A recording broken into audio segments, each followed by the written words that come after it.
Thank you for coming out tonight. I'm going to skip the first two items on our agenda regarding the meeting minutes. We'll table that for the next meeting.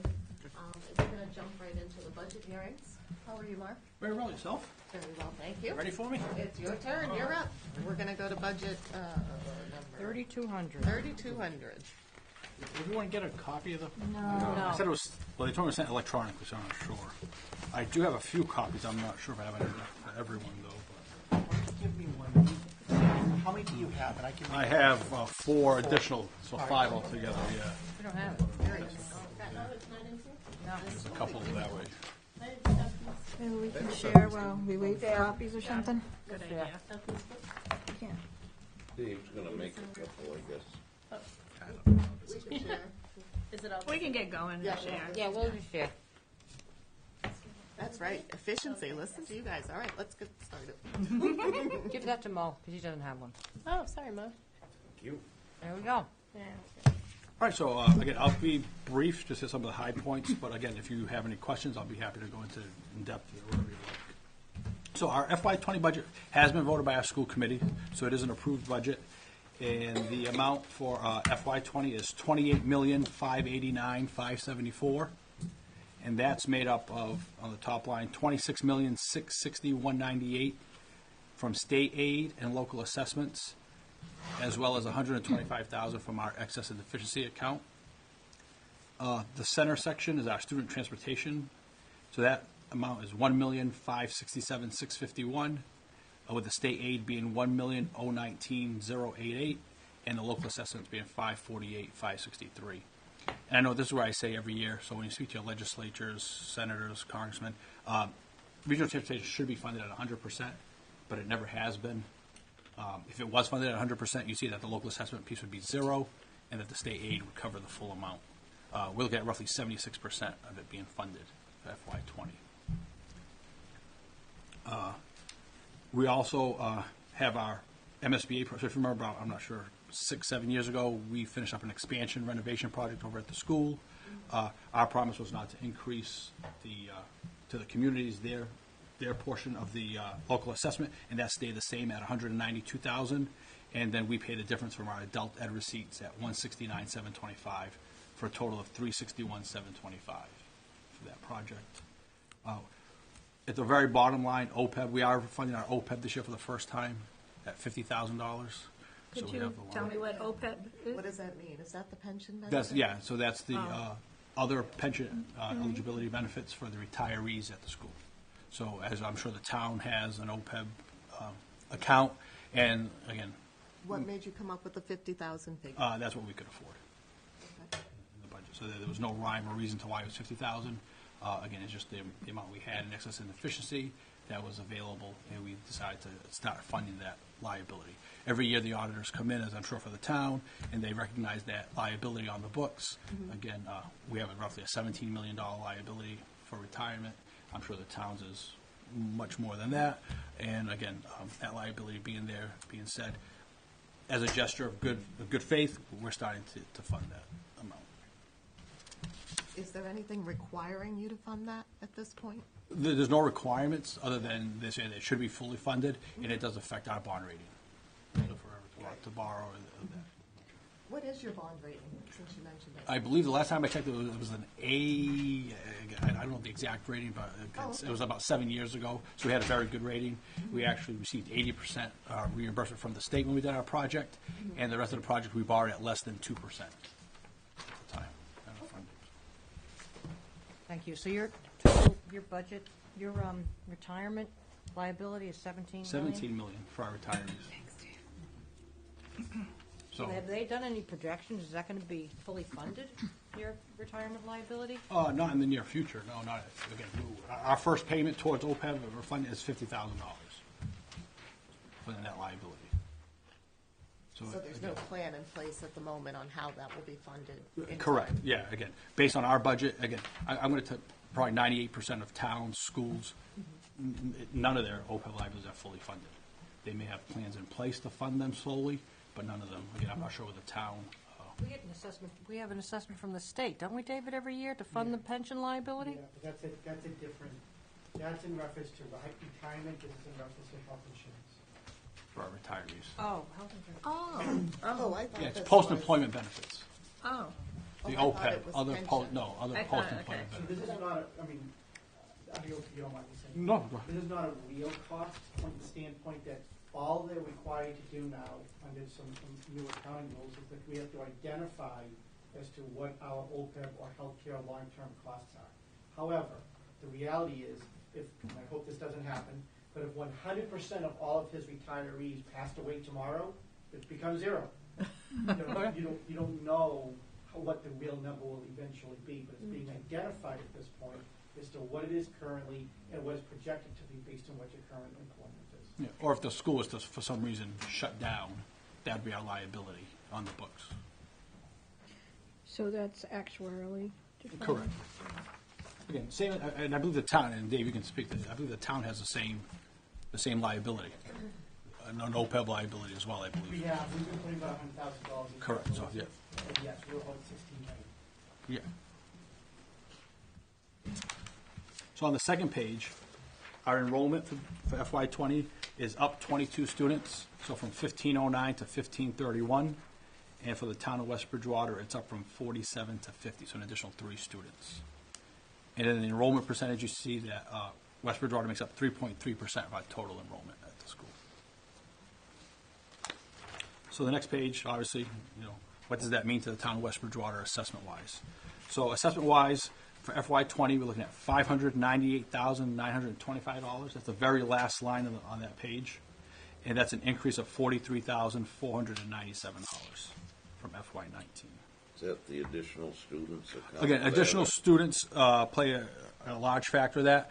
Also, the town's wealth, economic status at the state through the IRS and property values. So you can, your tax returns and the property values in the town, in the formula that the state has, that's how that So the assessment is calculated. Is it going up, do you think? Well, I can show you in a couple of pages as we move on. So overall, we have a 4.7% increase, so there's some just historical data there if you want to compare from FY '14 through FY '20. I know the next page is something new that we've added in the last couple of presentations, the last couple of years. The amount to educate a student at Southeastern is $18,110. So I know sometimes the question is, why does one town or one city pay more or less than another? That's not the case. It's the same amount. The difference is how much state aid you receive from the state. That's what makes the difference in the assessment piece. So as you can see, if you take all these pie charts here, the total of all those, each one's $18,110. The difference you see, though, is the amount of state aid that different towns and the city receive. So that's what makes the difference in the assessment, is the state aid. So now, into your question, state aid, on the next page, you can see that the overall growth, the municipal revenue growth factor for the town of West Bridgewater is 5.63. So that's well above the state average. So the state is saying that in your tax returns in 2016 for the residents of the town, property values, those are all on the increase. So good news is things are looking well for the town, that people are doing well economically, financially, and property values are going up. Bad news is the town, just because the town's doing well, they can afford more payment-wise towards the assessments. Quickly on the bottom there, you'll see that Southeastern's enrollment from 2014 to 20 from the town of West Bridgewater has increased 47%, and our cost has increased 11%. And then right below that is the increase for the enrollment in the town of West Bridgewater, as well as their increase. The next page shows the required. So one of the things that we're proud of saying at Southeastern is we run our budget very tight, and we are at the required minimum net school spending. Wait a minute. Could we Oh, go go back ahead. to this page? Sure. In here? Yep. So enrollment in West Bridgewater from 2014 to 2020 is up 2.3% In the town of West Bridgewater. from the town. of In West- your town. So Within in our your K through 12 system. Oh, okay. And so what? So your overall school-age population or enrollment has gone up 2.3%. But the percent going to your school is Our 40%. percentage, well, no, our 47. percentage has increased 47% from FY '14 through '20. Your whole school, not the No, West just Bridgewater. from the town of West Yeah, Bridgewater. okay, So if you see in FY '14, there were Yeah. 34 students. right, FY '20, there are 50 50, students. right. Okay, all right, and, okay, so the enrollment's up 47%, and the per pupil increase is 11%. 11% Okay. cost-wise, correct. All right. And this bottom slide, this bottom piece is saying that in the West Bridgewater schools. K through 12. K through 12 enrollment for the past 6 years has increased 2.3%, yet the per pupil increase in West Bridgewater in the public schools has increased 32%. Based on the numbers of the Department of Ed, correct. And those are all found on the Department of Ed's website. That's where we get all this information. Okay, that's quite an increase. So the next page, again, as I was saying, the school, we take, our budget process very seriously. We look at it every year, and we're able to stay at minimum required net school spending. So what the state says we're required to spend is where we're at. So if you look at this page here, the dark blue line is the actual spending for the town of West Bridgewater. The actual dotted line is what's required. So you can see that the town obviously is above net school spending. If you were to look at Southeastern's, our blue line and our dotted line, they'd be one on top of the other because we're at the minimum required. Well, the thing that these charts don't show is that you don't have to take special education kids, right? We don't have to. Again, our enrollment is a blind enrollment process. Okay. We don't turn away any special education kids or any. We don't know if they have any needs until after they've been accepted into the school. Our enrollment has over 16% special ed enrollment in our school, Okay. and again, we do only get reimbursed 4.75% of that cost of special ed. So again, yeah. So we don't have the right to say no to special needs students. Again, back to the process of applying, it's a blind process. The student applies, we don't know. All we know is attendance, grades, and discipline. Those are the three factors we're looking at when we're looking at a student's enrollment. Again, we don't know what needs they have. So once they're accepted into the school is when we reach out and find out what needs they have, and then we put in place what we need to educate those students. So as they're coming in, we have no idea. So right now, Southeastern is still at the minimum. We are at the minimum net school spending.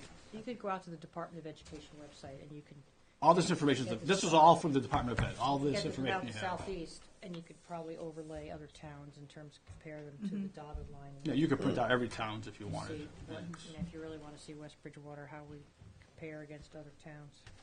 This is all available in the department, all this information's there. Then the rest of the information is really just some information on, the town's enrollment. The page I would look at, if you wanted to look at, would be the next one, the one that starts with determination of city and town total required contributions. On the right column, we just talked about the municipal revenue growth factor being 5.63%. 2016 income, so right there in the page you're on. This one? Correct. Okay, I'm lost, where are you?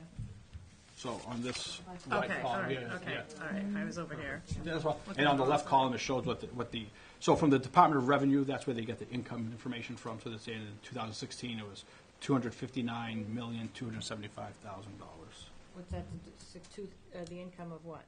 of your residents in the town. All Yeah. the total combined population of West Correct, Bridgewater? through their tax returns. Okay. And then the equalized valuation for 2018, the first line for property values, they have that as well. Good old chapter 70, huh? So that's what the state uses in their formula when they determine assessments. And then on the next page, it just shows that it looks like the town of West Bridgewater enrollments also increased from 1,055 students to 1,076. Southeastern, again, went up from 47 to 50.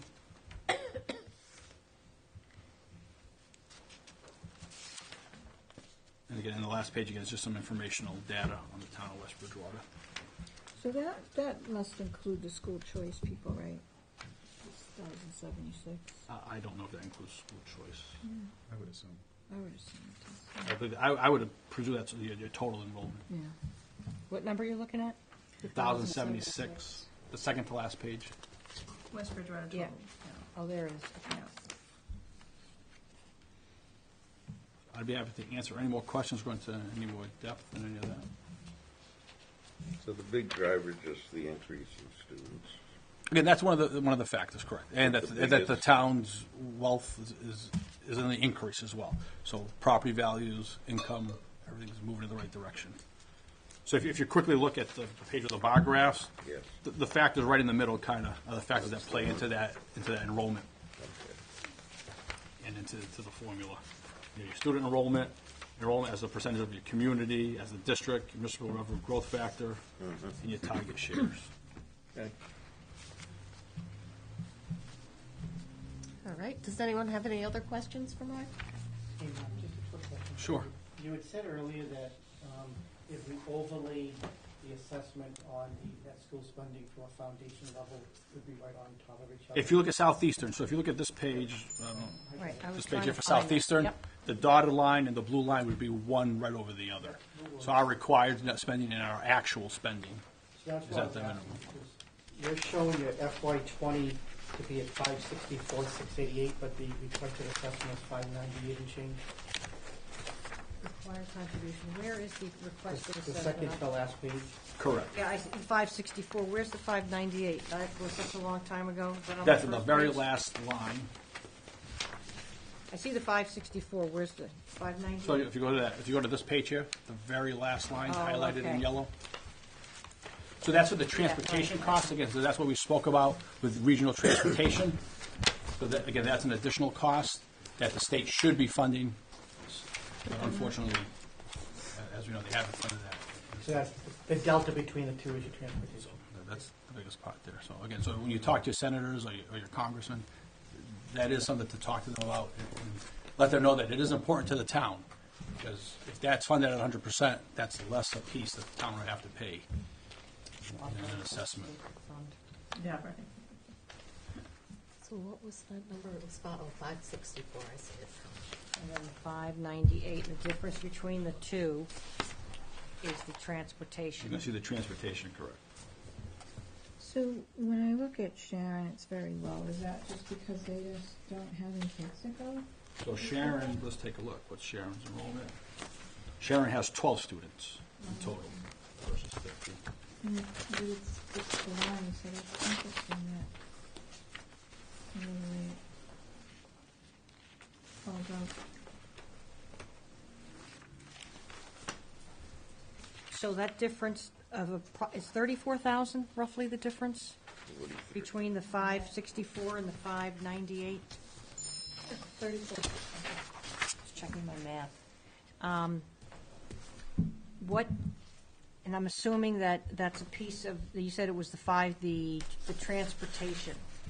And the transportation is 548,000. Total of 548. I believe. Okay, so is that 34,000 represent a percentage of that 548? So your percentage of the transportation is 17,915. 17,009. So again, it's all on that. It's all Yeah, broken it's on on that page. So if you just take a look at West Bridgewater and go across.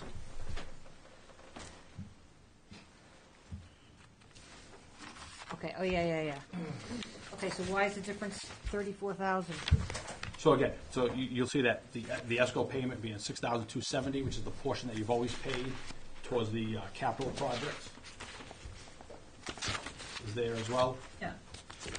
as well as the net ESCO payment, the 10,000. So if you put those together, it should bring it right in that ballpark. So those are all things that All right. have never changed. Very They've been quickly. there. I'm sorry. I'll go back and go over That's as all right, much as you that's need. all right. It just takes forever to understand. What's a net ESCO payment? So if you go back to the first page, All righty. you have our ESCO payment, which is the 307,765, which is the Amoresco, the energy project that they put in place probably 10 years ago at the school. So that was all our energy savings to the school to go through LED lighting. We have a cogeneration project where it takes wasted water or usage, stores it underground, then we use that for air conditioning in the school, and in the reverse in the winter. So it takes any excess air and So then turns it into we're heat. getting assessed for this. When do we see a savings for all this energy So savings? you see those savings in our energy project, so now when we use our utilities and things of that nature, those costs are less.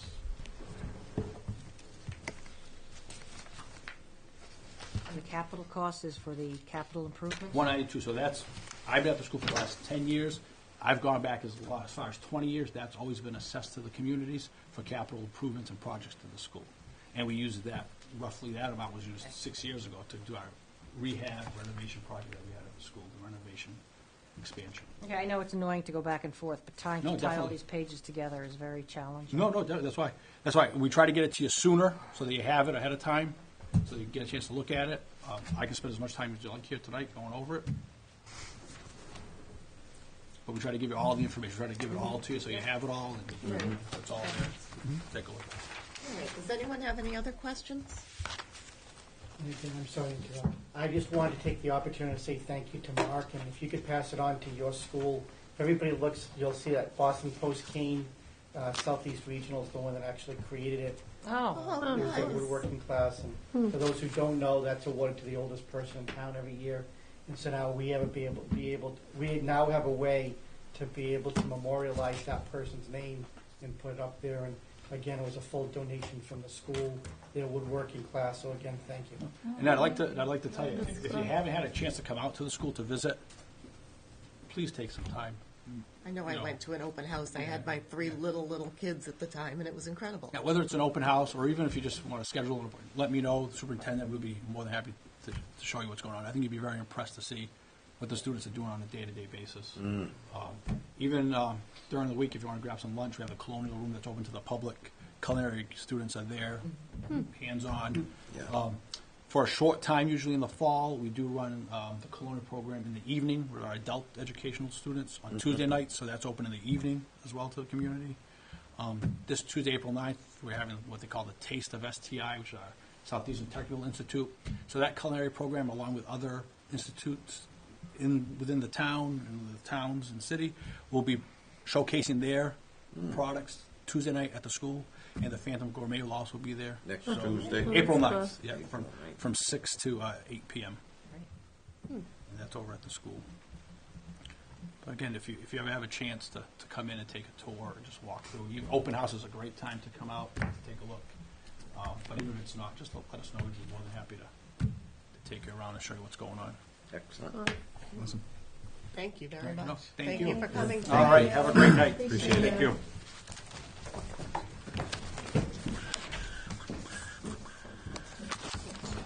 okay. I guess we just lost him. How you doing, Chris? Good, thank you. Chris is up next doing the Department of Public Works. Let's see. We're looking at 4215 is going to be the first one. Want me to do these? No, we don't have to vote, so it's okay. Oh, okay. I don't have to recuse or abstain or okay, any of that great. fancy stuff. Ron is here. I am. So, as you probably remember, last year we combined other budgets, a highway maintenance, a highway administration, the forestry, and the fleet mechanic into one new budget called Public Works. And we've had one full year of it, and it's worked very well. And the line items are going to show you they're all the same as they were last year when we put the budget together. There's 2 increases. One is an additional $50,000 for a GIS person. That's rolled into the permanent salaries, and that is going to be something new that Dave's been working on for the town, and so it's going to come out of our budget. Is that part-time, full-time?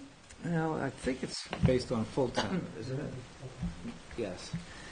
And the second addition, just for 1 year, is at the very last line item, the dam inspection. We're required to do an inspection of the town dam every 10 years, and that's what it's going to cost. I knew you were going to Where say is that. it? Online? The very Meredith last, was looking at me. She was waiting for me to say it. very last line item. Next page. Is it on Oh, the I next see page? it, Yeah. Okay. Like my Facebook post by the chicken. The chickens were actually running back and forth across the road. Ridiculous. Ridiculous.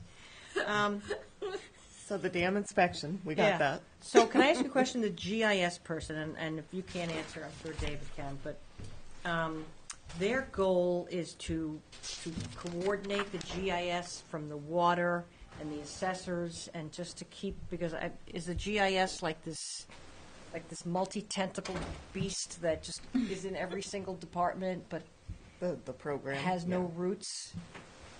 Can somebody answer that question?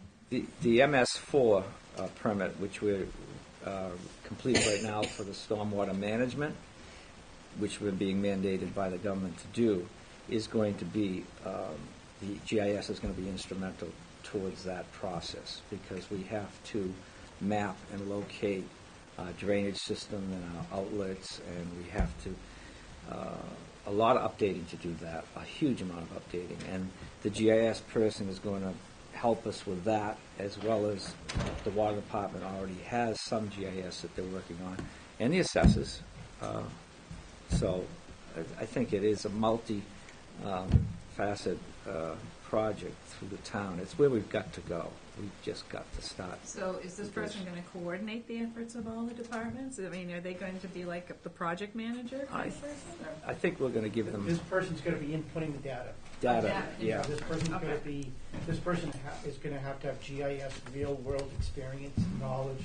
You get college degrees for it now, and so they will be inputting all of that data, and they will accumulate the data, obviously, from the respective department heads. So I don't expect them to go out into the field and know that's 4 feet to a catch basin, but that department will give it to them. Okay. And the reason we're looking to house it under the public works is because of what Chris mentioned earlier.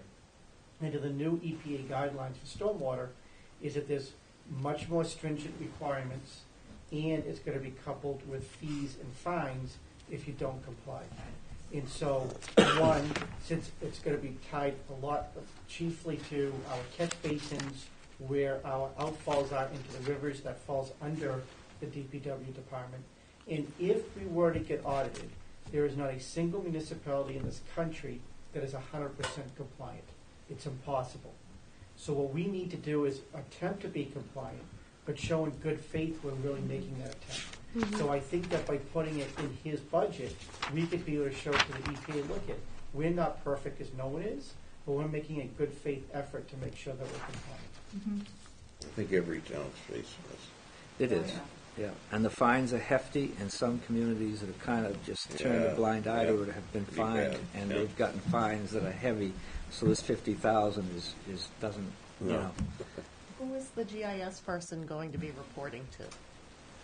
I would assume it'd be reporting to me, John Delano in Conservation, Wayne Parks in Water, and John down in the Assessor's Office. Who's going to be his manager? Who's Right. going to do the performance review? Who's going to do the salary increase? Are they going to be a union person, not a union person? So the GIS person is gonna be similar to a department head, it'll be a non-union person. They will answer on a day-to-day basis to Chris because he's in charge of that department. But he's gonna have to coordinate the information from all the others. You know, truthfully, we're gonna have to come up, although there's plenty of them out there that we can cobble it together from, but we're gonna have to come up with a full job description and lay all this out. But it's a lot of work, and I don't certainly mind doing it because that's part of my responsibility, but there's no sense in doing it all if we don't have the money. So right now, we just have to make sure, is the town willing to support what we really believe that we need? And then once we have the money, then we have to say, okay, let's come up with a job description. What are they gonna do on a daily basis? Who are they gonna answer to on a daily basis? How is this gonna be coordinated? What building are they gonna work in? Every building now is tight on space. They're gonna have to work in a building.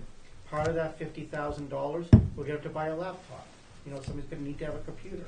So we're gonna have to do all of that work.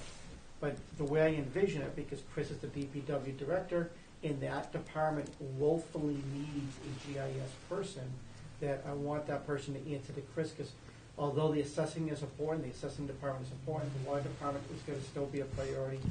The DPW department has not been mapped out to the extent that the water department has.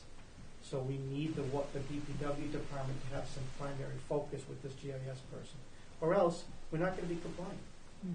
No, So- I've seen the GIS system. I've seen it on the iPad with Sean. It's pretty amazing. Yeah, but yeah. I could see how very easily garbage in and you're in trouble. So I could definitely see the need for it. It would have to be the right personality to be able to coordinate with all those different people. But So it that's was- your problem. It was the assessors, the water department, the DPW, what was the other one? Conservation.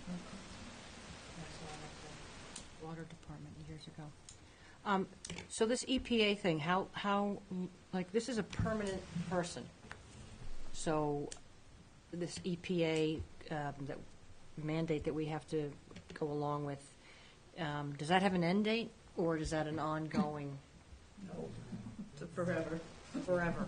I mean, Went to not a only is it, seminar, yeah. not only is it forever, what they do is that unfortunately, the Gets more most stringent. recent permit was 2003. Most municipalities, it took years, took about a decade, but they finally got there. And as soon as they did, they moved the goalpost again. So their argument is that they have been able to test to another degree. So for example, Meredith came with me when we went to a meeting about this because they told us in a meeting that, in fact, there was a selectman from the town of Dayton that asked the question, and what was it, maybe 200 people in the room? And they said, how much is this going to cost? And they had a chart. And they said, for a town our size, it was $100,000 to $200,000 a year is what they anticipated for us to cost. He wasn't happy. The guy from Dayton, the EPA said, that's too bad. That's what you have to pay. Right.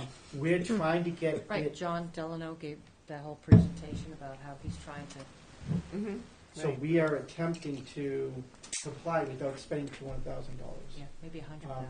However, one of the items that they mentioned in that meeting is that as technology gets better, they can test to another infinitesimal number that they couldn't do even 10 or 15 years earlier.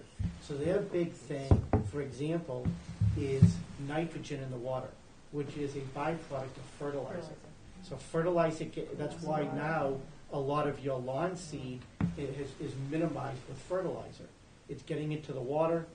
Fish are apparently stressed by this. And at one time, they could test to the 1,000th. Now they can test to the 10,000th. And they're telling us that we have to get to that lower number of nitrogen. But that really puts a stress on a right-to-farm community like West Bridgewater. Well, there are other ways to fertilize. You don't need to go with nitrogen. So, but from our point, it used to be that all we had to do is that we had to inform them that we were taking precautions as a municipality to not allow that to get into the system. Right. Now what they're requiring us to do, we have to actually test the water. We never had to do that before. The EPA used to test it at the mouth, so a lot of our rivers eventually empty into the Taunton Water Basin, that eventually it goes into the Atlantic Ocean. They would test out there, they would know what the numbers were. They are now requiring, and get a new EPA permit, that we are going to test in the bodies of water that is within our jurisdiction. We send that information into the EPA matches it up, and they say, oh, the town of East Bridgewater is at this, the town of West Bridgewater is this, we're north on the river, our number is lower, East Bridgewater, you got a problem. Now that's how they're going to identify what the problem is. The problem at that point is we then have to identify the source, and that could be coming from private land. It won't matter. It's our obligation at that point to figure it out. And that's one of the reasons we have to get a GIS person, so we can figure out where all of our outfalls are, where all of our drainage systems are, place them on a map, and be able to start to trace.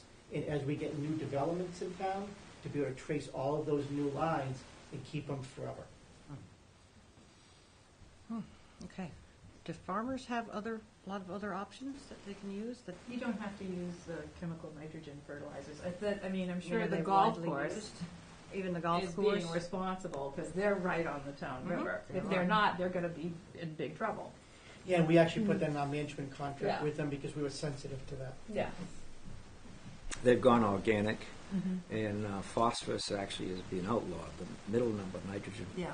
potassium, phosphorus is being outlawed because it does so much damage. They're taking it right out of the fertilizer. So there's a lot of things happening, but a lot more to do. We're going to know too much about outlets and waterways in town. We're going to need to know way too much. But This GIS person would be permanent. I mean, I can understand the ramp up is going to be steep. yeah. And once they get there, is it going to be I probably think- a full time? I think right now it's a collection and a gathering of information and a learning curve, and then eventually it'll be processing it all the time. Yeah. We'll never run out of things for them to do, right? I can't see it the way it's changing. Development through the planning board, has so many requirements now for wastewater, for stormwater management, and how they develop. So it's all becoming, it's just becoming a way of life for us. So here we go. Yeah. All right. Does anyone have, well, was that the end of this budget? Does anyone have any other questions on it? So everything else is flat? Yep. Except for contractual. Yep.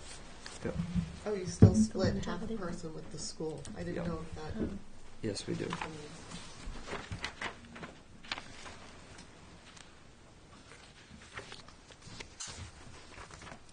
All right, not hearing any other questions?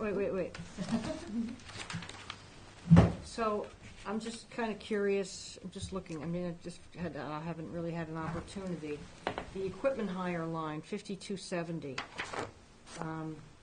So town meeting approved 34.5. The prior year it was 28.9. Of course, the prior year from that it was further up, but your spent to date is 45.90. Now, keep in mind, the budget season starts in July, so we do get summer months in there. So can you tell me why that line's so low? We We're have asking for spent, 34.5. we have spent probably close to 30,000 already out of that line. I don't understand. I don't know because why this it's says- showing that. This says 12/20/18. Yeah. That is for tree work, and we started that this year in October. We did have an encumbrance that we used up first, but we've been going nonstop with tree work all winter long. So that does not reflect what we spent. The 41 back in 17 was probably when I came in for a transfer for some extra money because of tree work after storm damage. Yeah, Jerry, just to let you know, that's not uncommon. First of all, that's through December 20th. Our warrants are always 2 weeks behind. So if you see 12/20, that means it's 2 weeks prior. But most importantly, the way Chris's tree work, and I don't, I mean, if you want to explain it more, but the way he brings in a private vendor, they do all their tree work. His guys catch all the limbs, they chip them, drag them somewhere or whatever. In the middle of the winter, when it's too cold, two, they're out there snow plowing, they're not doing their work. Once the winter season starts to subside, that's when his guys can then start to turn their attention to tree work. And a lot of the brushes come down due to the winter storms. So you will always see that line to be, I'm gonna share something. I never understood why we didn't do tree work more earlier in the year, but Chris has always started it later in the fiscal year. Meaning that he does almost none, correct me if I'm wrong, minus a storm, you do almost none in July, August, September. Correct. And that's just a choice he makes as a department head. So he's doing it more in the spring, so that's when you start to see most of that money being spent. We do all property maintenance, fields and mowing and everything through the summer months. If you go 2 weeks before that, if Dave's mentioning that it probably was the second week of December that this budget reflects, we started in earnest probably the first week of December for tree work. We've had a truck in at least once a week, sometimes 2 times a week, at either a crane or a bucket truck throughout the season.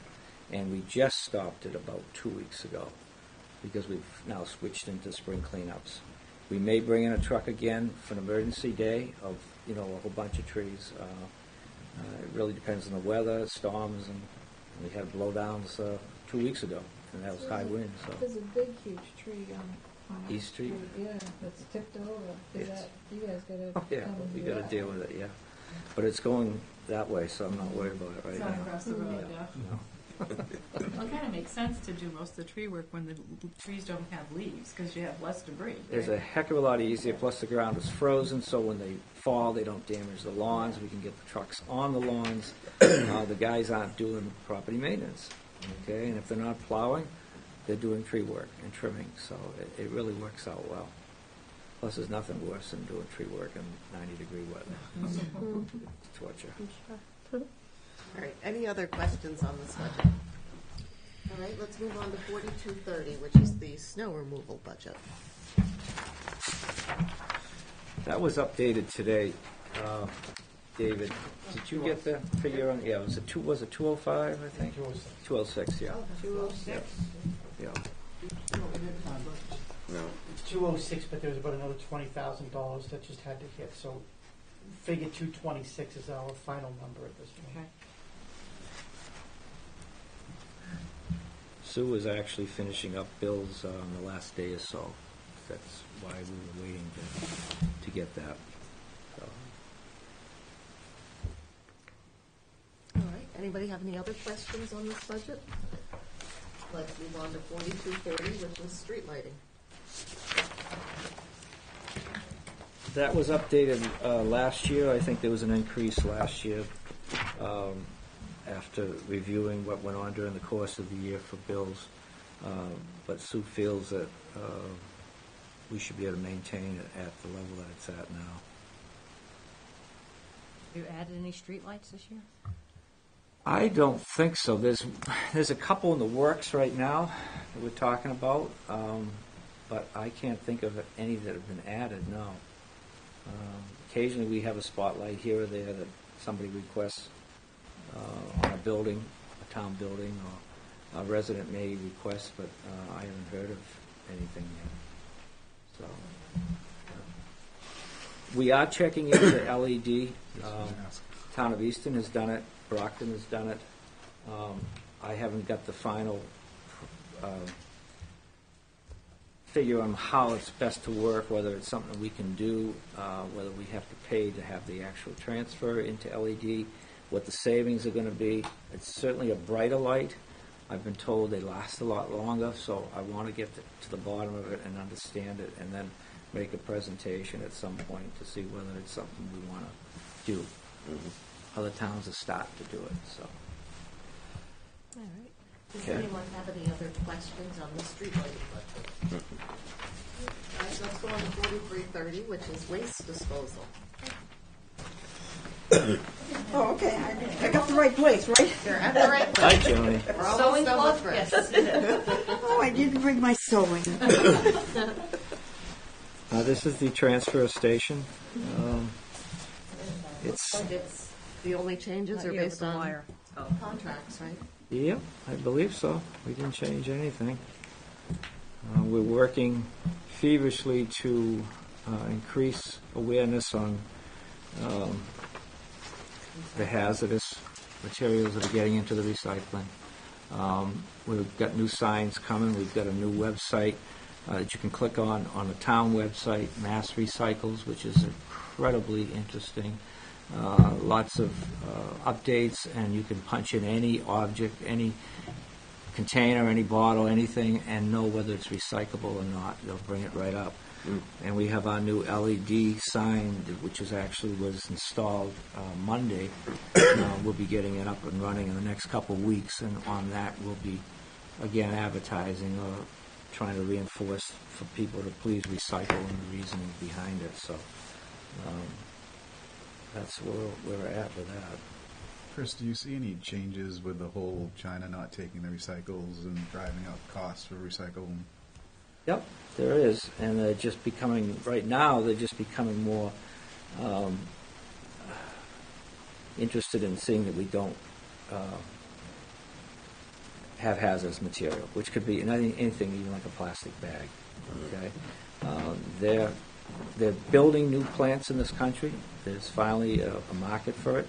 There's definitely going to be a profit for people that are interested in doing it. My worry is that people are going to stop recycling because everybody says you can't recycle. It's all being thrown into the trash anyways. It isn't all being thrown into the trash. They are recycling. There's been a few stories on the news the last few weeks, both the national and the local news on it. And it's just re-education. It's time to do it a new way.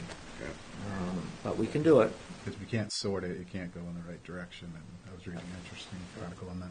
Okay. It has been very confusing. A lot of people have thrown things, and they've changed it. They've changed what we could do even 6 months ago. No pizza boxes. Right. 6 months later, pizza boxes.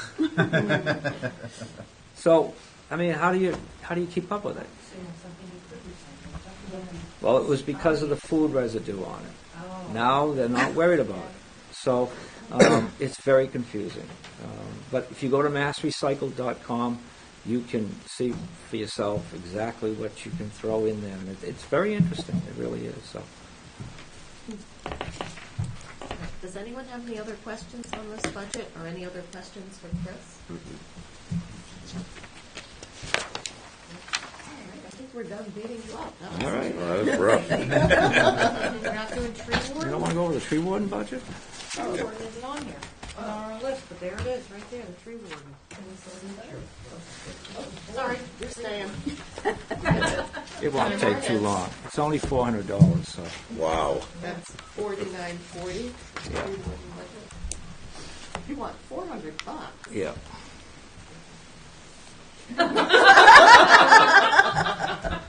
You gotta break That the was the bank. fastest I've ever seen she say, okay. Why do you combine that budget with the public works? Well, it's an elected position, so Oh, it's I'm been sorry. kept Oh, separate. that's right, you keep getting We voted tried in. to a few years ago, and I got voted down. Do you want keep me it to separate. not vote for you next time? Will that help? No. No. Still an elected official, so. All right. All right. You'll be at the debate then. I could be, but I'm not up this year. Thank you. You're leaving me, huh? Budget, do they? Thank you, Chris. You're welcome. Thank you very much. All right. Thank you. Take care. You too. Beat Joni up good, okay? No, I'm doing this as a favor. Your turn, hot seat, let's go. Well, my Joan. appointment wasn't until 20 off. What, do you want me to tell Chris to sit back down? No, that's Want to go home early, or? Yeah, I do. Come on, Joan, tell us You didn't all bring about your it. sewing. I didn't, no, the word didn't get to me. What number is it? I don't think we It's have. not a number in the book, no. No, it's a CPC, I'm representing the, Yeah, come sit at the table. find my pen here in case you guys got questions. Can't answer. I'm doing this in a favor for, Nope, you're For sitting in the Cheryl. seat, we're beating you up, let's go. she asked for a volunteer, and stupid me raised my hand the other day. Oh, you'd like to come visit us anyway. Well, I don't really know anybody. I used to know people on the finance committee when I worked for the police department, but I've been retired now. Well, what about the ones that keep getting arrested? You know, No, I never babysat any of you guys, or the girls, I should say. That was part of my extra job. Female prisoners. Oh, really? Police matron for the? Oh, yeah. Well, if they brought someone in during the day, Yeah. and I was there, if we didn't have a female officer on duty, you were it. that's where I went. But I used Thank you for volunteering. well, I hope I can answer any questions, but Yeah, we want to know what's going on with the CPC. yeah. I know that we put up. I know. product in, I know but, you do. That's why I figured maybe you'd be nice to me. well, I I'll don't say know no if promises. Cheryl, if you guys got this, it was a memo to the Board of Selectmen and the Finance Committee. We don't have anything. You didn't No. give- See, she didn't tell me that. I figured you guys were all prepared. No, because, Well, can you read it to us? yeah. Well, this is what she said to the Selectmen. This is March 20th. I guess it was over about 3 weeks ago, 2 weeks ago. 2 weeks ago. Yeah. It says, Dear Selectmen and members of the Finance Committee, the Community Preservation Committee, CPC, will meet March 28th, which we did, in order to review and vote on projects to be submitted for CPC funding. And I've got 1, 2, 3, let's see, 4, 5, I think it's 5, possibly 6. 6 of them we're going to talk about, but 5 of them have been, if you've been here before, the first one is for Annie Yeah. Anatelli. She's doing the, How much is she looking for on that? we voted on 15,000. Increased it this year. Well, she was asking for 20. We kind of Oh, all right. Knock put it down to a little. 15. Okay. And also the Board of Assessors are doing the same thing Right. that they're Annie's doing- doing it, combining and preserving permanent records, and they're asking for 10,000. How much are you hoping to We're give? going to give them 10. Didn't they ask for 20 last year, and you only gave? Yeah, because we had a bunch of things, so we had a kind of, because we were giving Annie 10 for many years, and then I think last year, I think Cheryl said, why don't we just give them a little bit more to get more done quicker? Right. So that's what we were basing it on, and the assessors, I think this is their second year, I think, doing this. So we start out with 10. And the other one is Mass Division of Marine Fisheries, $10,000 for engineering work for the War Memorial Fish Passage Study. Oh, okay. And 10. They were looking for 10. And that's one of the projects that Mass was Division approved? of Marine, Fisheries. so it's for a fish ladder? Yeah, Engineer? yes, addition, yeah, for the engineer, $10,000 for them to figure out what they gotta do. Mhm. And then, this one is under, let's see, the parks, well, the DPW, she changed the park, 110,000 to continue repair work on the town-owned cemeteries. We've been doing that in stages, and that's 110,000. Wow. Yeah. What's it been in the past? I don't, offhand, I don't have last year's stuff on. And then I also on the historical commission. So we're looking for $36,605. I don't know if you were aware, we built a museum out there in the old fire barn. Yes, yeah. And we're trying to do repairs to the building so that everything that's inside of it will stay.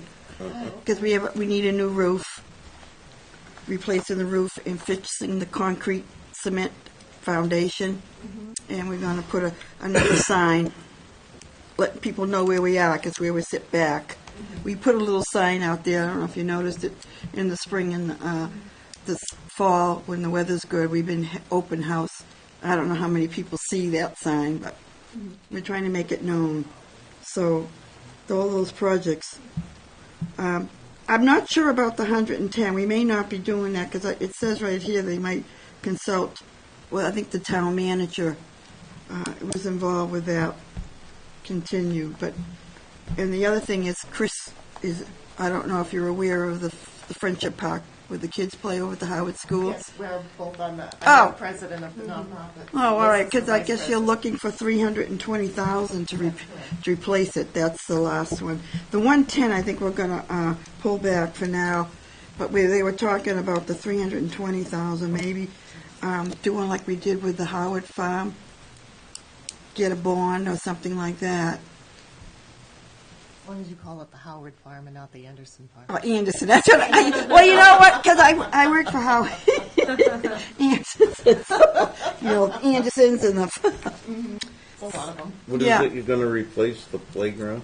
the whole playground. From what I was told by Cheryl, the standards have changed, and a lot of things have needed repairs. So they looked Can't into get hurt. doing the whole. Because I bring my granddaughters here, they love it. It's No, nice. we Yeah. looked into just replacing it in pieces. Right. We looked into, do we just get rid of the mulch and put the foam in? But with all the different projects and proposals and bids that we came across, this is what made the most sense. Yeah, because I go back every year and do this and do little things like that. Minimal maintenance will Right. be required, and So it'll be nice. Who do you send the work out to bid, or do you have to pick a low bidder because it's a state For the job? Friendship Park? Yeah. We had, Three different bids. we Yeah. did, and they all came out, they gave us bids, different ideas on placement, what to keep, what not to keep, ways to keep some of the steel, equipment there, because some of it is. It's still good, I know. Stainless or- Yeah. A lot of the wood products are not, some of them aren't considered safe anymore. I mean, there's no issues at the moment, but with all of the changes that are coming. And then it's not, the mulch, it's hard to push a stroller or Yeah. a wheelchair. So very soon they're changing the rules on allowing mulch in playgrounds. So we're looking to put the foam out, that's what it was in, fire down, what did they call it? Solid foam? No. I mean, can you walk through that? I mean, Yes, Yeah, yes. yeah. Yeah, a it's roll, pretty hard. put a, like a stroller and all that. Yes, you The can kids roll fall on strollers that? through. Yes, yes. It's to absorb the impact when they jump or fall. And that goes around all the play equipment out so far. But we're looking for the money right now. We haven't fully designed the pieces because we have to make sure we have the money first. Yeah. So once we have, Well, once we have the committed well- funds, we can then grow our committee. I don't to- know who decides whether they go out for bonding or not. I talked to David about it. Okay. It's going to depend on what the town meeting decides. Well, this is what we want to do, like I said, and then The make plan payments, is- right, so we're much, Looking at 5 years versus right, 10-year right. bonds. But, we definitely know this has to be done, It does have to be. yeah. So I'm a little confused, so you wouldn't have the money, the 320 in the fund? You would have to? We would have to bond it. Borrow, and then pay like, It's a 3% interest, I was looking at some. what is it, monthly payments, or is that how it? Annual. I believe Annual, oh, we'll have to break yeah. out in annual payments. But comparing the different 5 versus 10-year amortization, what do the payments look like? It's going to be the same interest rate. So still talking about what's the best way to do this. Yeah, and that's what Cheryl kind of mentioned, that was What- talked about. What do we doing. have now in the, Well, they gave me these figures that is, Yeah, it's what are taking the me, ones this comes from the meals tax, is that right? no, this is from The the, real estate tax, there's a. we is it voted so 1%? much, I thought it was, is it 1%? I forget Yeah, what the I think it is. percentage Yeah, is. 1%, of that's your taxes goes into this. So there's money there. Oh, yeah, we've got money right now as of, well, these are balances, I guess, of the end of December, which is 491,852. But that's So- separated into the different. Right, buckets. we got all these open space, so much historical, certain percentages goes into all these. I know And, the playgrounds being allowed to be paid for out of these funds is a fairly new change. in right, because Massachusetts. if that was the case, because the playground's not in here, they did the fish ladder and they did everybody else that I mentioned to you, which left this balance of 491,000. So if we took 320,000, Still plenty. yeah, but We wouldn't have to bond it. I don't know. This is something. Depends on which bucket that money belongs in. Well, You can only knowing- take it out of certain. Well, there's also certain categories. there's also Do half and half or something? Right, right. something, but this is something I guess this got to be. That town meeting has to decide. if We'll that's kind of an come up allowed- with a proposal to go on the warrant articles, and then it will come up at town meeting. Right, whether because they I don't like know, what's being how much, maybe the selectmen put their input in, or the town accountant, that's, I have a question. So how about the town clerk's 15,000 and the assessor's 10? Who actually does that work? we have a woman that does this for us. So who actually does this? Binding and so forth. She does. In the assessor's office and It's the town clerk? outsourced, isn't it? Yeah, Outsourced? it's outsourced. We have this Jan, Golson that we pay her, Oh, and okay. she's the one that goes through Yeah, this. I just had no idea. Yeah, I and she sits voted down all with the money, town. But it actually, what is the? She goes down with the town accountant and goes over and lets them know, and I didn't know, if I had known you guys didn't have something, I would have made some copies of these. This is what we got at the last meeting, it's what the current, yeah, might help them understand what's going on. You don't want to get the look from Jerry. Your turn today? Yeah. Finally. Oh, Cheryl. Yes. Oh, Yes. Cheryl? I know I know Melissa and I are attending a CPC meeting Monday night to talk about the playground. Yeah, we No, got, I mean the, we have it, yeah. preservation, The that process. preservation of the record. Oh, I'm sorry, I'm still on the No, playground. that's okay. So the money that goes into that fund is going, when the tax bills go out, the money comes in. Yeah, so some much of is it goes- donated, it's allocated for the different, when he makes the copies, it says it has all the categories. Yeah. And so much goes into each category. So are you saying you're not going to do any more repairs in the cemeteries? Is that what I heard? Well, I just see that discussing pulling that application for the cemetery work in order to do the Friendship Park, because I guess with the Friendship Park, it's necessary, it's mandatory now, I guess. You have to do it over. Yeah, that's what Cheryl You said. have to insure that, right? Oh, yeah. So you've been having some fundraisers, but no Right, right, that's right. Right, we've raised a couple thousand, and that was a lot of work. Wow. Really? Yeah. Great So- fundraising idea, I'll tell you about it. When we were down in Florida. and they were doing- I don't want to know. Running a No, fundraiser is a lot of tough. work. It's a lot of work for a couple of grand. Yeah. The last few that I've done here, but I should have just given him the cash. I know, right? Thank you. Thank you. Thank you. I got Like I said, Cheryl didn't tell me what, I thought you guys had some heads up about what we were doing. As long as I Open space, get my copy back. I didn't get, oh, you got an extra one. so the open space and recreation balance, there's a historic Yep. category, and there's a housing Right. bucket. And then there's an undesignated, which is a lot of money's in that. Well, then why wouldn't the playground just be paid for out of the undesignated? Well, with all that well, money? as it turned out, for some reason, the historic is being used by Annie in the assessor's office. So they don't want to take too much out of any one bucket. So for the historical commission, where our money's coming out of, you can see, let's The 18.4 you're gonna spend. we're going to be doing on the undesignated. Looks like 25. Looks like you're planning on taking 25 to the clerk and the assessor, there's 25,000, and there's 18.4 in that historic. Right, and that's being used by the assessors and the town clerk. So basically, we have the historical commission, and our money that we're asking for is coming out of what's undesignated. In other words, it's a big pot that has not been sorted out to things. So after paying for these different projects, there's still $548,000 in the undesignated fund. So you wouldn't have to bond the No. playground. Well, the whole balance, the bottom line is 491, because we're still, this money is being, what we raised in the 291, is still money we're paying out from last year's, I guess. Because it says right here, The way this is total written, income, money that's been allocated. Yeah, but so of the 784, you've already encumbered 292, so it's leaving. What they're thinking the current balance, so it leaves it down to 491,000.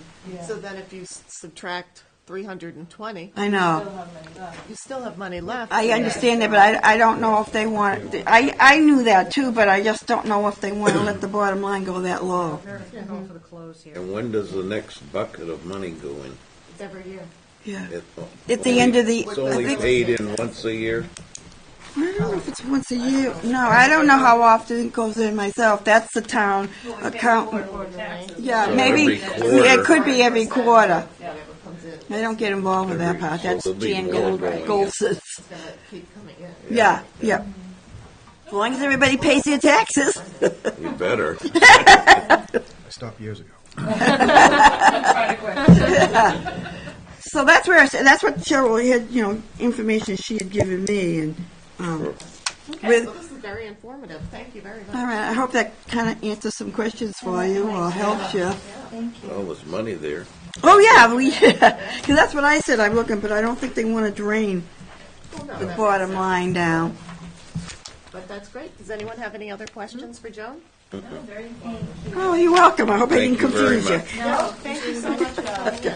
Oh, you're welcome. You guys are better than I thought you were going to be. Oh, no, we're mean. Don't tell Well, that's anyone. what I was told. I'm going. Where'd you hear that? that? Where'd you hear that? He said they could be hard. I'm going. I only volunteered to fill in. You are known for your look. But I knew Meredith was on here, and some of these were her projects, so I knew she have to be partly on my side. Wait a Be minute. nice to the CPC. Well, all right. Well, thank you. All right, thanks a million. Have a good evening. You too. Now you get in Oh, and out. Cheryl? I'm sorry, Cheryl. Joan, sorry. I'm sorry. Could we run through the numbers one more time? I'm just seeing for the One first more time. time. I know it's confusing. It took me a while to figure it out. I know there is, that's what I want to ask the question. You don't know what?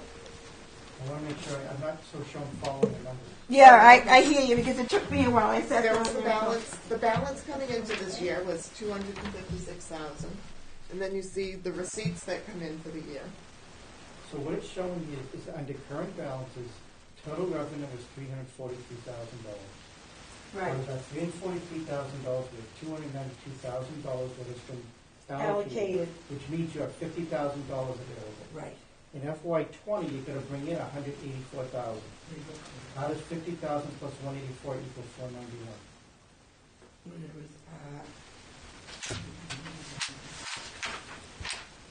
Oh, and then minus these, I think. Yeah, but they have total revenue of 784. Okay, Is so that look at not total right? revenue, 343,000 is current balance. FY '20 budget is 184. Yeah, that's too 343 much. plus 184 doesn't equal 784. 43 plus 184, that's what the balance is going to be? Well, I mean, I'm just. No, I know what you're saying. I should have. Yeah, that's only 527. Yeah. So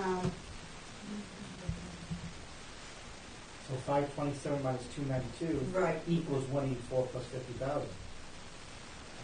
Yeah, I never would have done it this way, but. So that tells me you have $230,000. 234,902. Yeah, that makes a big difference. Or we're all reading it wrong. Yeah, we are, I had it all figured out. Because based on that math, Right. It's not adding up. I don't know. But they've got, I don't know, in housing, they've got, it looks like 137, and they're not spending any of that. No, I don't think that one's been touched. Prior balance carried, Yeah, so it'd be 256 plus the 235 and 206, plus the 128 is where the 592 comes from. And So they- then she's adding the 192 plus the 592 to what's 784, is that right? Yes, Yeah. yes. Minus the 292 plus, I think minus the, what we've had, what's been asked is which is 71,605. So this is saying that the current balance in open space is 17,955, and they're gonna add 18,4 for a total of 36. Historic's gonna add 18,4. That's where the numbers are coming from. Yeah, I don't know if they're right, but that's what they're, housing at 119 plus the 18,4. Yeah, it's not clear though, because if you add down, it seems to work, but if you add across, it doesn't. Yeah. Something not quite right. Yeah.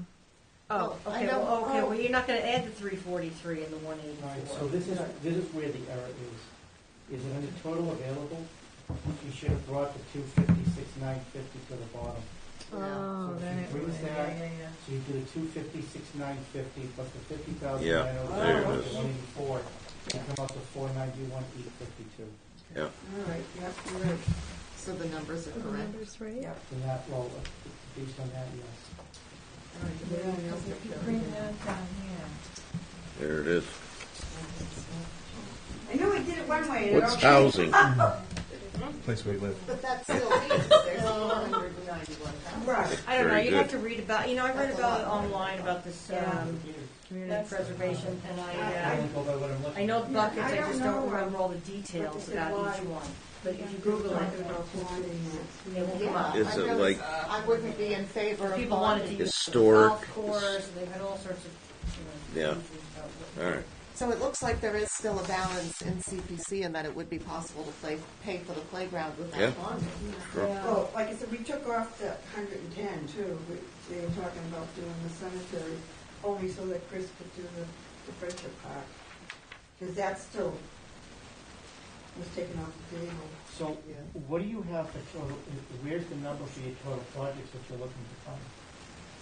Ivor added them up at 71,605. It's not on here. No, it isn't. I just did that myself because we just voted on these So the is other it day. the 10, the 18, Yeah. the 10, the 18, and the 43? 205. But that doesn't include the friendship park. does it? Right. Friendship Right. Park. No, It's not on no, here. it isn't because we weren't sure what we were going to do. Yeah, that would be 71, Yeah, 605. 71,605. Leaving 420 roughly. So they took the 499. Oh, no, because you've already subtracted those, right? Oh, you have? It's a 71,605. That projects they've already agreed to fund. 320 and 340. Oh, right here, this total Yeah. here. The encumbered? Wait a minute, those are they agreed to You know, fund. I would never have done it this way, but it took me a while to do it. But it still looks like even after going through this, that there's Oh, she says total 491. encumbered 292. Yeah, but if you subtract that from the 784, she's still got 491. Yeah. So we wouldn't have to bond. I mean, if they wanted a certain percentage in there, we could maybe bond a little bit, but I mean, that's, why bond Why it when bond you got it? You got the money. 500 grand in there? Right. And it's an allowable expense, right? Oh, yeah. This Yep. criteria. Okay, so. Okay, Well, I know I'll be at the next meeting. Yeah, Monday night, yeah. Monday, yeah, I know I've got a Yeah. couple of meetings going. So we'll be there and we All can right. talk about it as well. All right. All right. Can I go now? Good news, thank you. Quick, run. Go and find something else. Really. All right, that's great. All right, we're gonna move on to the police department. That's budget number 2100. I know you're chief now, but Vic, I still call you Vic. You're gonna fund your budget with all the Chief. people texting and Chief driving. Vic. That's it. I think I'm one short of these. I didn't know there's so many. We can kind of. I think I need one, and one for you, but you've already seen this one. And yeah, so we need one more copy. I was gonna, the door's closed. I tried to make it really simple by doing it this way. Okay. I know. There's one more coming, so.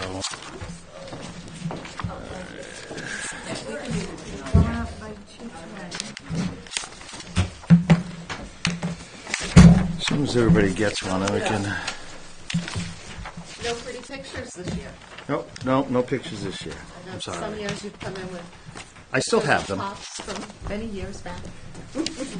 I think everybody's well aware, or some of the members may not be. Our present numbers for personnel, full-time personnel, is lower than it was in 1997. We've never added on. The only addition we did have was the SRO last year, but that's dedicated to the schools. It's really not. I really don't. It's not really. It's under my authority, but we don't use them for patrol and what have you. It's It's the same as when? 1997. In 1997, we had 22 full-time officers. We have 22 now, but one's in the schools. So we didn't, and obviously in 1997, we didn't have anybody in the schools. So we're below. So I know I've talked to this board for the last 3 or 4 years about trying to get that, man, and we keep pushing it, and I've showed pictures and nice color pictures of what we're doing. Obviously, we're doing a lot more than we did in 1997. I mean, it's pretty obvious. So, like I said, So, I'm sorry, you had 22? yeah, And you have 22 now, the ones in school? yeah. The 21 after. Right.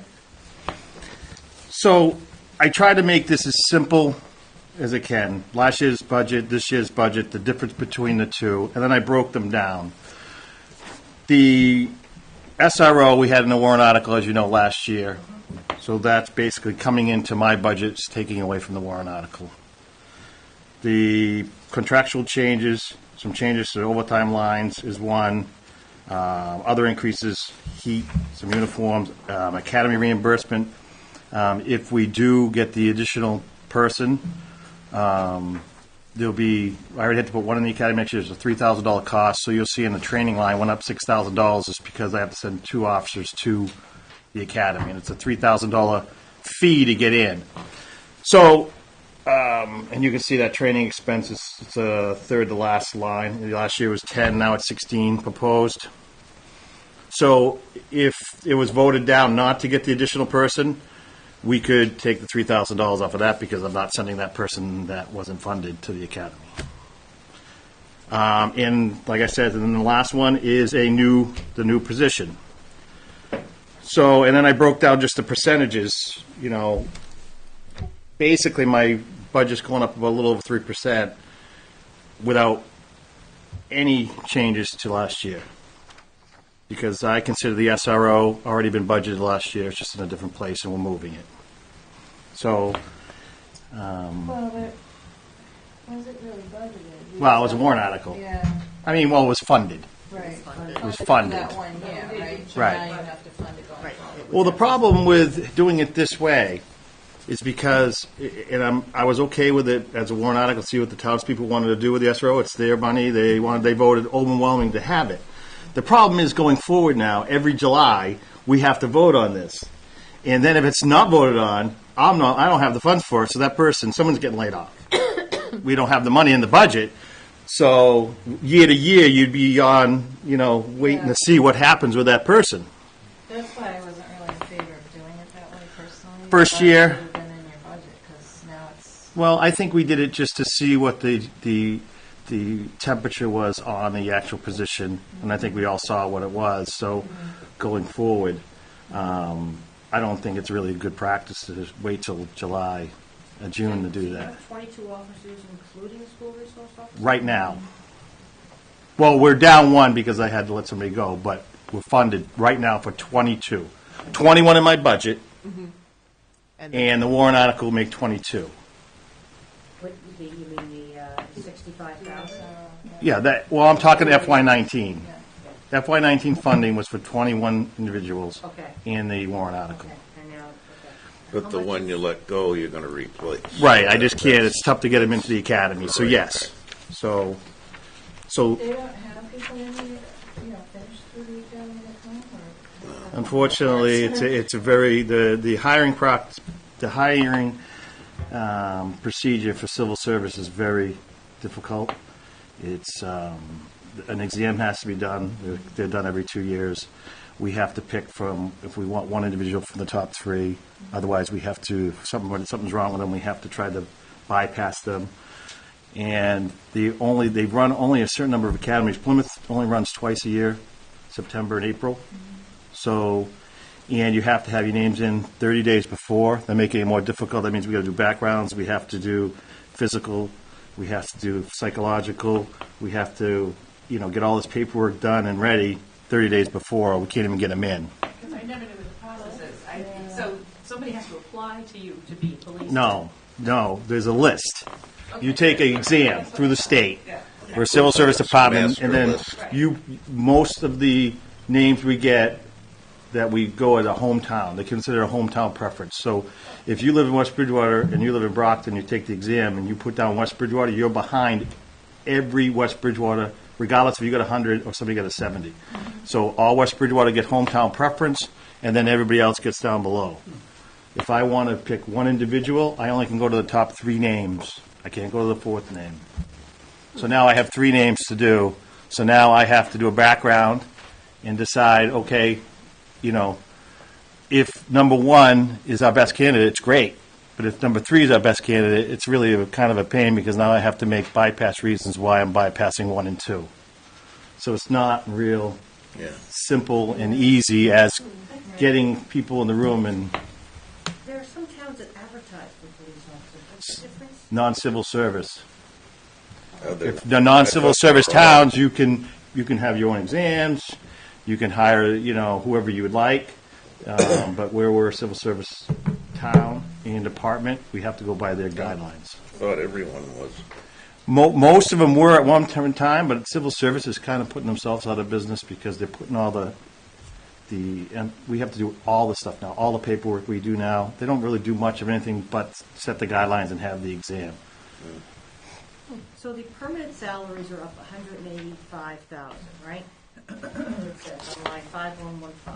Well, is that if you add The new officer. I'm just trying to figure out. Okay. So you got the 65 from the warrant article and the 65 from the new patrolman? Right, plus contractual raises. Because that's 130. 130 plus contractual raises. So how much did you say it was up? I don't have a figure here exactly. 180. 180. So 130. So if it's 180, you got about 50,000 in contractual raises. How They're much? at 2.5%. Yeah, I just did the budget where I tried to figure out the difference. What's your real I'm increase? just trying to. What's that? That's all. I'm not If you challenging back you. out the SRO.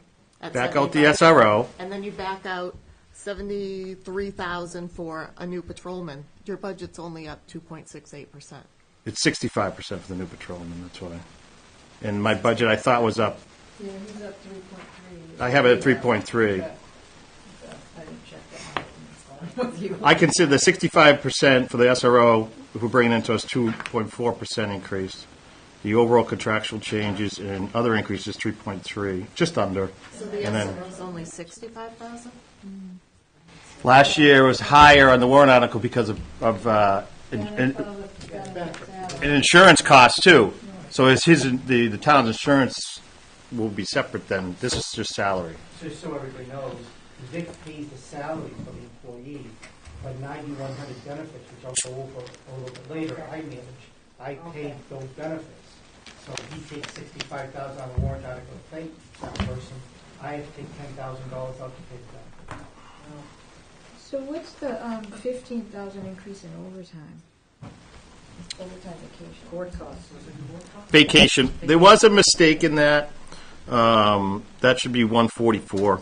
But that's up because next year I have we're going to have 3 people get additional 21 more days vacation time because they hit marks, plus a 3.75 increase due to their contractual.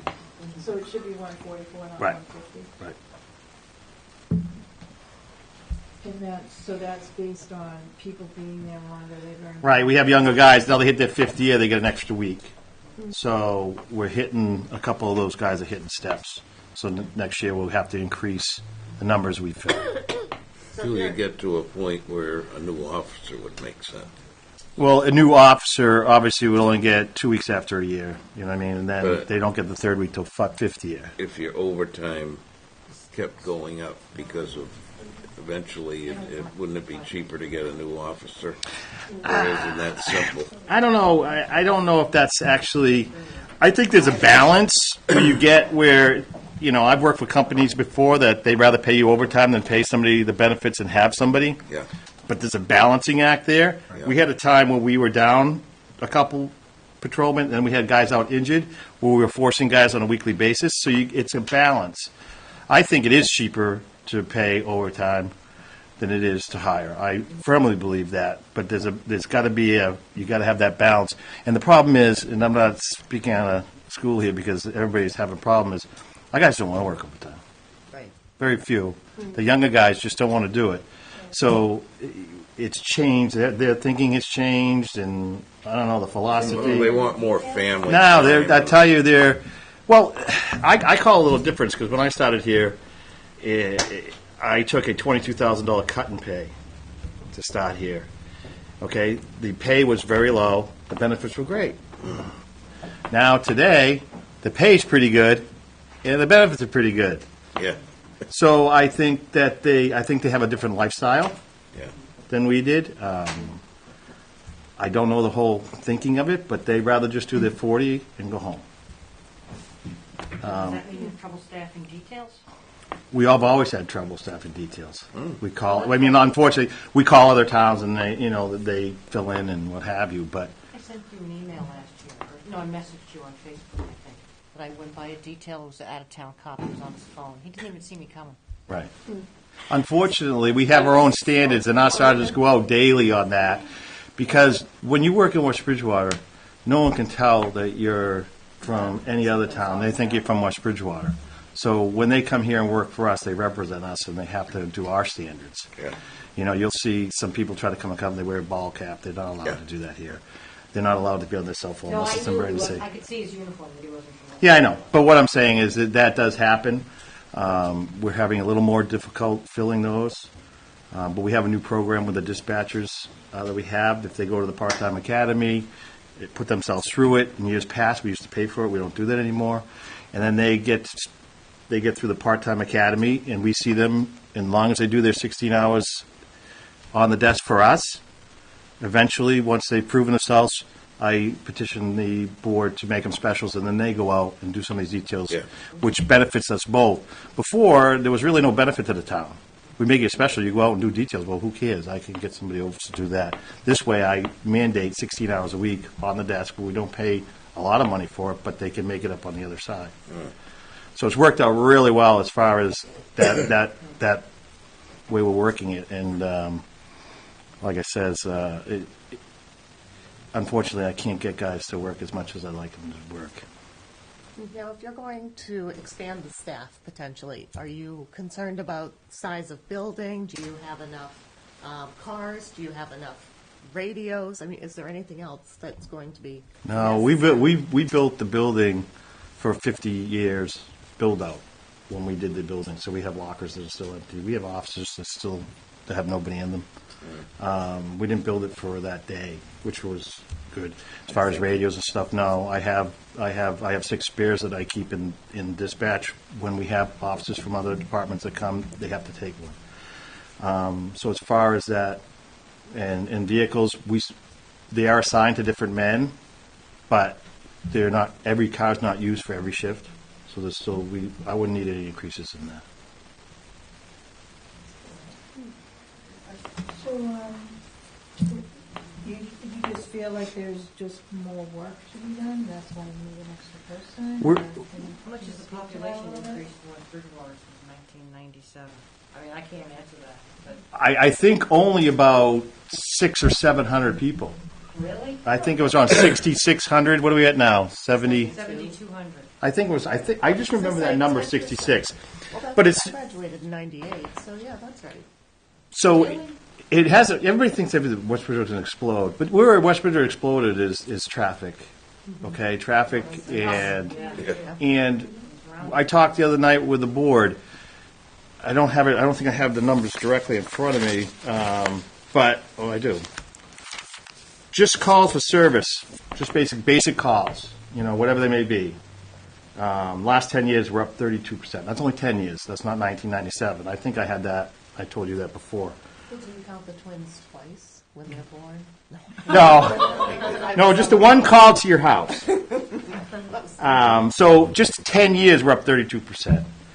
Offense reports means anything where you call, okay, you got broken into, or, any type of offense, domestic and whatever it may be, where we're called to house where we have to do a physical report. And there's guidelines that we're up 40% in 10 years. Wow. Accidents, we're up 58%.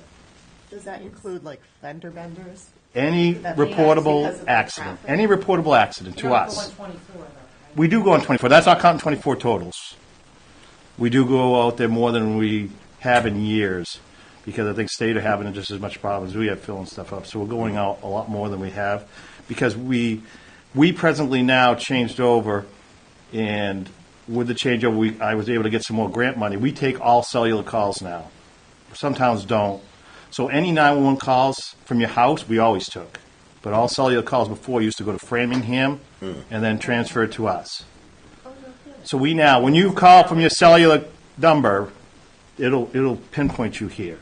Really? And it comes to us, I yes. haven't got rid of our house phone because of that. I mean, we have enough emergencies that I want to make sure you can come to us. No, it's an amazing system. We have a 32% increase. The Andersons did it, really. But so the increases are crazy. The one increase that decrease that I thought was kind of shocking. Arrests are down in 10 years, 55%. 55%. In 10 years. So I don't know. I think that's just a great community policing we're doing. It must be part of it. Or we're better behaved. And the accidents are 106, gotta be. You're too busy. Well, right, we're 58% up on accidents. I mean, accidents are out of control. It's not but just right. The 106 stretch from Elm Square to the highway is a big problem. Yeah. There's no question about it. But those, like I said, we're just talking 10 years. 1997, I mean, if I go back to 1997, these are going to jump and double. I've combined many, many jobs to the point where we can't combine anymore because we just don't, we used to have one guy that just did the prosecuting, go to the courts. He's now have 2 jobs, actually 3 jobs. We used to have 2 full-time detectives, we don't. I split that off because one used to be a supervisor. I took the supervisor out because I felt we needed more supervisors in patrol, which is 90% of our job. I wanted more supervision in patrol. So our lieutenant, who used to be in the detective, now oversees it. But there's no sergeant in that office. Sounds like you've made it more efficient. Well, we made it more efficient out of necessity, but getting to the point where we're at a tipping point. You pushed all these jobs together that in 1997 all had singular people doing them. Now we have a small majority. We pushed 10 jobs into 5 people. And then we kind of dumped a few more things on them. And it's just getting to the point where I just can't ask any more of these people, keep cutting back when we're asked to do more. If I'm still doing the thing I did in 1997, I'd say I'm okay. But we're doing tenfold more duties, more responsibilities, more guidelines that we have to be on. Adding up, this is going to be a patrolman. Yes. how is that going to help your current situation? Is it going to add a person to a certain shift? Is this Yes. going to fix overtime issues and vacation issues where you Well- need to backfill? It will help a little bit with that, I guess- because they don't have the time, but eventually, no, it's not gonna help. Initially, yes, it'll help.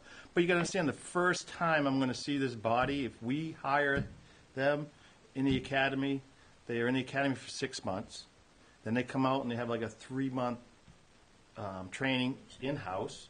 So 9 months. 9 months from the day they hired, I get nothing out of them. I get them for the last 3 months of the fiscal year, What's basically. the pay at that? Is it, you're paying them? We're paying them. But what I'm saying to you is that I'm not getting a physical doing body. anything, yeah. Well, how do you know you only need one person? Well, I didn't want to ask for more because I knew I wouldn't get more. I'm not of the philosophy to ask for 4 when I need 2. Right, but if it's something that you need, that you fundamentally need for your department to service our town, we want to make sure you have what you Well, need. we're going to service the town. We're still going to do the things we're doing now. You guys do a great job. Okay, so I'm not a scare tactics. I tell you, I'm just telling you, we can't be asked to do any more, and we're asked daily to do more. Oh, sure. So we're going to get to the point where people are going to now think a little more negative on us when we took so long to get the positive that we have. Now we go, oh, they couldn't do this for me. They couldn't do this for me. Oh, well, they used to be able to do this. And I'm not saying that one person is going to be the end all. We need more people. The dispatch help has helped us a lot. I would ask for a lot more if we didn't start our dispatch program. That dispatch program allows that officer that used to be in the station doing that job to leave during certain emergencies. So we have that extra car. So it's helped out tremendously, and it costs us very little money. So we've already thought outside the box a number of different times, but it's at the point now where I think we have to start with at least this person, and then going forward, I'm a big person, and I've told this to this board many times, is that we need supervision on every shift. I pulled the guy out of detectives. That's never been done, ever. The sergeant out, just to put him into uniform, because there's more supervision needed. My detectives are usually the best and brightest anyways. Sure, they need supervision, and they need guidance, but not as much as patrol does. I think we need a sergeant on every shift, all times, no exceptions. And I'm working towards that. But It's very similar with what I do in the office. You have to make sure that there's a central person. You've got to have, you need the hierarchy. everybody, and The structure helps. I've heard, not so much as we got to cut. We got to cut. We always got to cut. I get we have to cut, but there's 12 line items on our budget that haven't been raised in over 10 years. Some of them went down. I mean, it's unheard of. I mean, paper's gone up, and I know it's a bottom line budget, but they haven't been touched. We've done a number of different policy changes that have saved a lot of money, to supplement these things. So what line items have gone down? Haven't changed. What has it gone down? 5450. In FY11, it was $1,000 more. Oh, wow. 5210 FY11, it was $5,000. It's $4,000 now. All right, I believe you. I got it. See, I'm glad you asked. 'Cause I said less FY11, but I was asked when David pulled these out to try to lower some of the electrical costs and some of these bigger line items. I've lowered the electrical in my budget. I think it was $6,000. Do you get any benefit of the solar? Yeah, we are getting benefit from solar. That's why I can do it. I lowered the electrical down $6,000. I think I can hit that mark with the $6,000 left because of the benefit we're getting in solar. Yeah. How are you lowering gas? I'm lowering gas $5,000 because it was one of those things. The guys are on the bikes. Haven't you seen them? Yeah. In the past, I've been able to do it. This year, for some reason, and I'm hoping I'm right, because the gas pumps are kind of broken. Yeah. Okay. Not for long. And That's right. everybody that goes there just flicks the They thing just voted and it. pumps, and I think they're pumping under my number, because you know what I'm saying? Yeah, yeah. Because my gas this year, to date, I just ran this, I've spent almost a little over $23,000 already. Yeah, That seems high to me because I haven't done that the same as the other years, So next year, that may be a tough one to get to the 5,000. It's really tight. Gas seems to be going up a little bit. I just looked at it today. You know, so I'm just hoping that when we fix the pumps, and there's not a lot of other gas in town, so there's not a lot of people using gas because it's diesel, but it just seems that for some reason we're up a little bit. I don't know. Maybe you need a police officer to watch. Yeah. But like I said, I mean, the budget is just, I mean, it's pretty simple to see, you know, where the costs are. I mean, if we didn't do the two out here, you're talking a little about 3%. And like I said, I try to keep it, and we try to stretch all our dollars. I mean, there's so many There's so things much in this. outside of your control. You do I mean, like control court it. time. Court time's killing me the last 2 years. I don't know what's going on. We're already in the hole this year on court time. Last year, I think we overspent it by over 5,000. But if you're arrested down, how was your quit?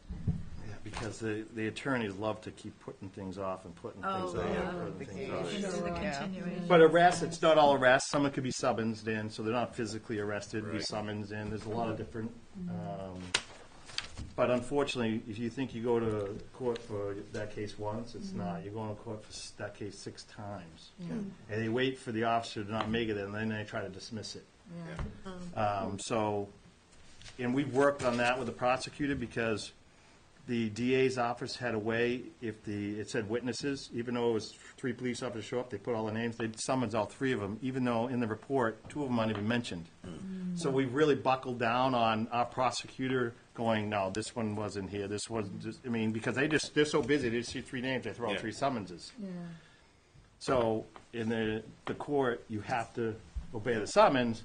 So I talked to DA Tim Cruz, and we worked a different thing up at the court, saying you can't just blanket. So what we do now is our reports that go to court don't list anybody unless they had something to do with it. So they're not blanket throwing these out. So we're saving some money that way. But you constantly see waste in the courts, and unfortunately I can't Ridiculous. stop that. The whole building is a waste. I mean, that's just the whole system. The system. And Well- people who just, that's their life, you know, hanging around the court. Hey, what are you here for? It's like, this is your life? No, it's tough. It's tough. I mean, but I mean, it is what it is. It's, you know, Not go way at it, is all you can do. we save money sometimes here, like sick time. I'm a big sick time person. We saved a lot of money in sick time. This year I had 4 people have operations. I mean, can't really say, you know, you gotta. See if At least somebody- they're not sick mowing their lawn. I mean, legit. So some of our guys are getting a little older, including myself, and things happen a little more frequently than they were when they were younger. My husband So- said he had to retire so he could go to the doctor. So, you know, All right, does anyone have any other questions on this budget? No. All right, then let's move on to animal control. animal control is a pretty easy budget. I 2920. I just saw the dogs you guys are catching up well, there. we're doing a better job of that too. Is identifying the dogs before we call. We have a contract that we're putting again out for bid for kenneling and consulting. Because you had that with JM Pet Resort, right? They won the bid the last 3 years, but it's over with in June 30th, so we get to rebid it. Okay. Hopefully they get it again. They're great people to, you know, we have what we call an animal control officer, which is a sergeant, Sergeant Winkley. He's actually the animal control officer, so he'll go out and do the inspections, but they have a consulting fee. They come out and help us. It saves us from sending him to multiple weeks of, you wouldn't believe the training that you'd have to go to if we didn't have that. We spend usually, their contract is, they have a minimum of 75 days we have to pay them for kenneling, regardless of whether we use it or not. And we were doing great up to about a month ago, and now for some reason all these dogs are coming in. And unfortunately, or fortunately for the dogs, is people are aware that we, A, will pick up the dog, B, bring them to a good place, and C, I have a agreement with JM Pet that under the law, we only have to hold them for 10 days, and then they either euthanized or what have you. And it costs like $150 to put the dog down. but I use that, they could either, I said, I'm not to pay the $150 either way, so I make a donation with the dog to another facility that will take them. So then the dog's not put down, it costs us the same amount of money. So fortunately, we're able to do that, but fortunately, everybody knows that, so if they're having problems with the dog or whatever, we've had them tied to trees. We've had them, they bring them into town. Oh, my God. So It's terrible. it is terrible, but some it could people be just worse, can't, though. especially when it was bad times, people couldn't take care of them, so they know that we will take care of them, and so that happens. It's a bad So it's thing, good and but it's bad. a good thing, yeah. Yeah, right. I mean, But dogs have feelings. It's the cheapest, there's nobody, and there are any surrounding communities that are doing animal control for $80, $250. It's just not happening. But that's kind of supplemented by the police budget, because we go out on these calls, a lot of these guys will open the door, the dog will jump in, and we have a kenneling out in the garage, so that the dog's kenneled. If it has tags on them, they'll look, but then they can go by streets too. We can tell that it's a black lab, and we say, okay, they're picked up on, A Street. We look around A Street, and they say, oh, there's a black lab. They pick up the phone and call. And they go, yep, And with our social media, they put it on social media, and then bang. Facebook is so fast. So we do all those things before we call. I mean, and a call out is $65. That's what this year's call out fee is for a JMK, plus so much a day. So there's savings there too. It's not a lot of money, but it's savings. adds up. Do you have a thing that you can check chips or anything? Or? We don't have a chip check, no. JM Pet does. Yeah. Oh, that's good. We don't have one of those, but so we're doing a better job of, trying to identify them before we just pick up and have them come pick them up. Because basically, the way they used to be, we used to just call them, and they used to just come out. Our guys wouldn't. Some of the guys don't like dogs or whatever, and they're not like. Depending on what kind of dog it is, they don't really want to deal with them. Like the one at the So end of they'd the go road. out and actually pick them up and then bring them straight to there. So now most of our guys will put them in the back and then bring them up to the station, and most of them are pretty good. So, Yeah. But like I said, I think that's the best deal in town. There isn't anybody doing it for that money. Great. All right, anyone have any other questions? Thank you. We're Have a done. great night. Thank you Yeah, again. you're good. See you later. Thank you. Thank you. All right, then we're gonna move on to David's budgets. David. Budget 1140 moderator. Oh, open that door. It's so hot in here. Nice. We have an open door policy. It's not as bad tonight as it was last No, time. it's not as bad tonight as it was last time we were here, yes. It was hot the last time. Well, you can adjourn the meeting, or not, Can I put us in recess for just a moment? Call a recess? All recess. Oh my God, I have to pee so bad. Thank you, guys. It's still on. It says on the air. Oh. I know it wasn't. Although maybe it'll do that at the television and all you'll hear. This meeting back to order. Thank you guys for the quick recess. All right. Okay, so first is the town moderator budget. We just left that alone. It was funded at $588 for obvious reasons. Nothing was really spent out of it this past year, but historically it's spent, so we left it level funded at $588. Next budget is Board of Selectmen. Board of Selectmen have a couple of changes, for the most part fairly flat. The majority of the increase is in the salary line. My salary is $51.11. $51.12 is down only because obviously we've had 2 new people. Auditing services, we pay for the auditing services for the entire town. We go out to, we shop around for that. We use the same company. It's a $500 increase.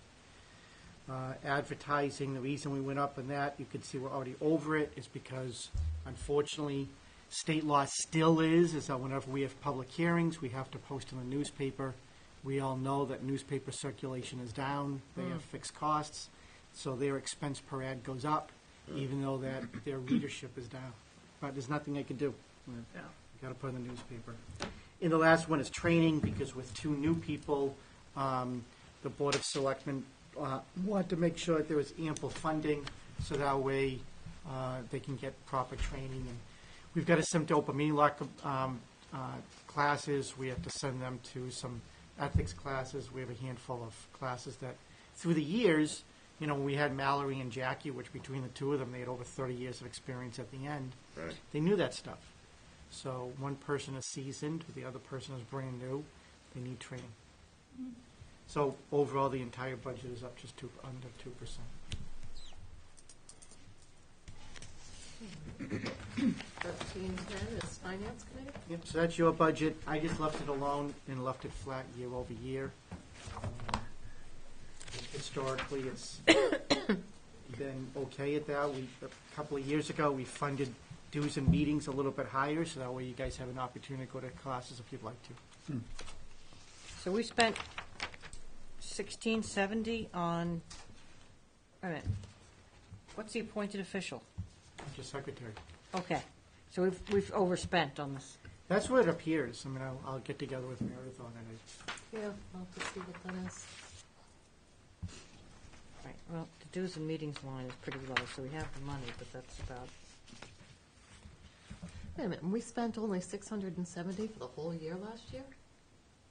Oh, that can't be right, something's wrong. where? Where are you looking? What? The prior year, appointed official, 660, In fiscal 680. year This year, we're already at 1670. Doesn't That's seem right. $1,000 more, Yeah, there's that's no weird. way. Yeah. No. That's a lot of Yeah, hours. That's just a lot of hours. Well, yeah, that just can't be Is that a right. typo? Yeah, it's gotta be, what's For that? FinCom. The secretary. Yeah. That's a difference of 50 billable hours from her. That can't be right. It's not. I used to get the printouts. Oh, they used to bring the mail. I should check the mail. The mail will have the accounting records in there. Yeah.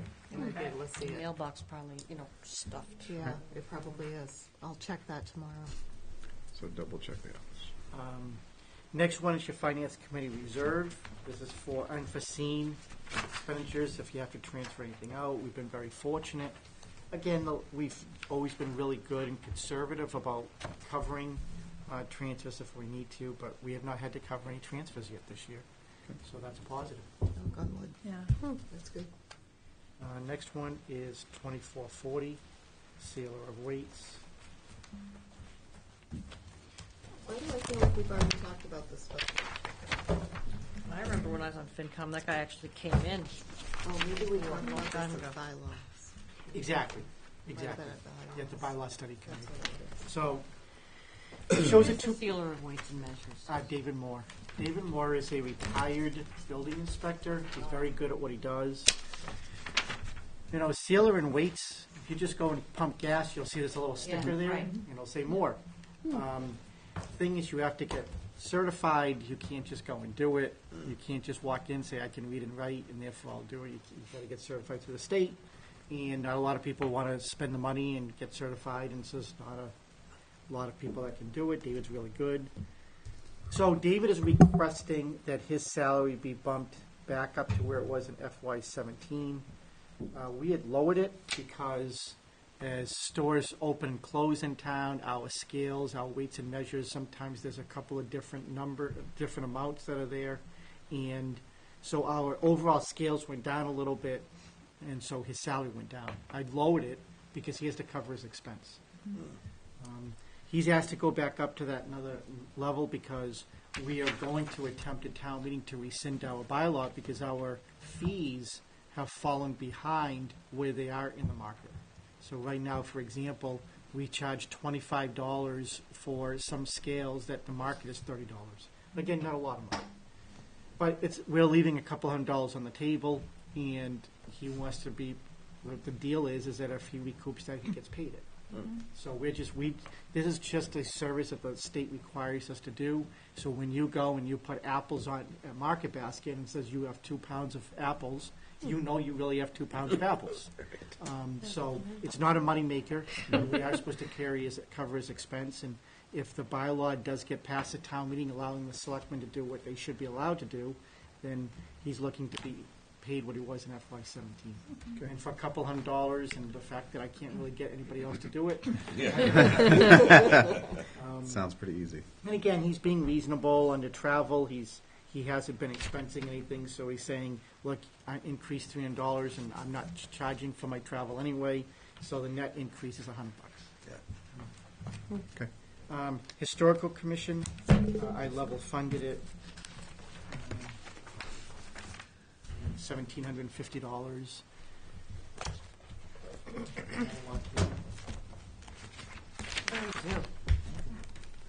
Yeah, no, they're the ones that are in charge of the fire museum out back. Okay.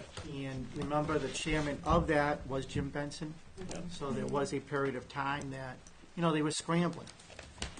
Unfortunately, Bob Beavis, who is the chairman now and really takes it seriously, he's had some health issues as well.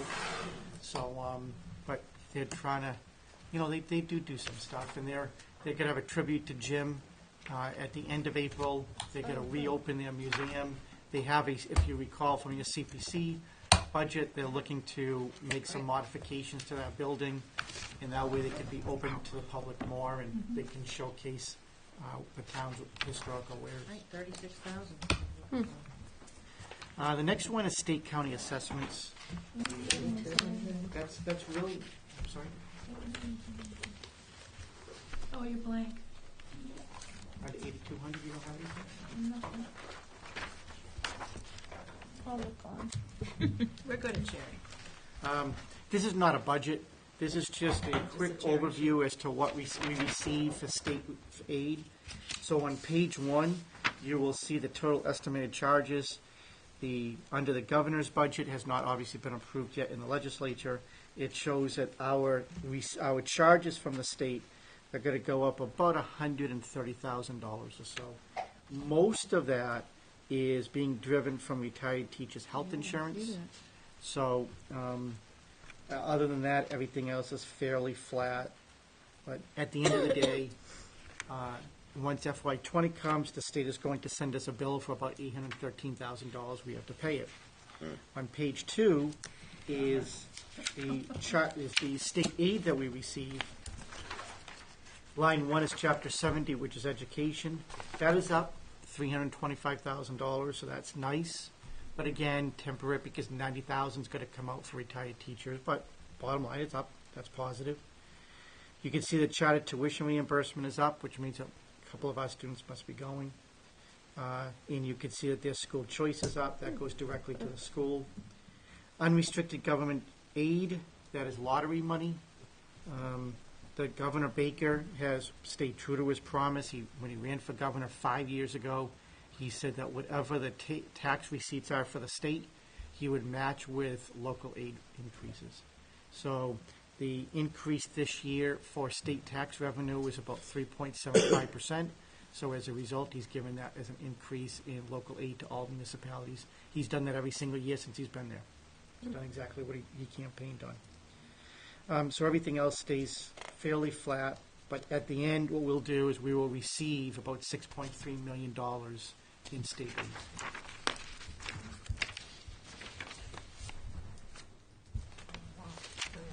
Going on to benefits, So, 9,100. 9,100 benefits. Besides the school, this is your biggest budget. We don't have a lot of control over it. It's up just under 6%. Line 1, large number, a couple of $1 million.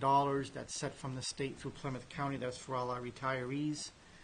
By 2033, you'll probably have heard me say this before, but by 2033, we're only supposed to be charged administrative expenses.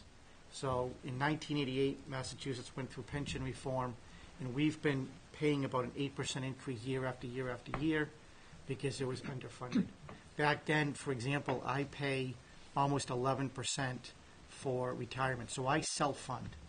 But people who were in the system prior to that were sometimes only paying 3 or 4%. And then they retire, and obviously within a year or two, they're already getting paid more than they've ever paid into the system. So that's why now with all of... I know, I think Sean's at 8%. Yeah, he could, so he would be at the 8+2.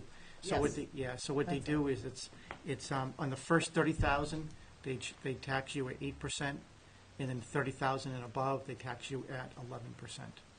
So, I'm sorry, 10%, well, 10% for him, and that's 11% for me. But there are, if you think of some people who have retired over the last couple of years that started their employment in the 70s or the early 80s, they're only paying in 3%. Wow. So, on $100,000, Right now, they were still at they're paying $3,000. And they walk away with an $80,000 a year pension. Obviously, the math doesn't work. Right. So, How do you explain that to people?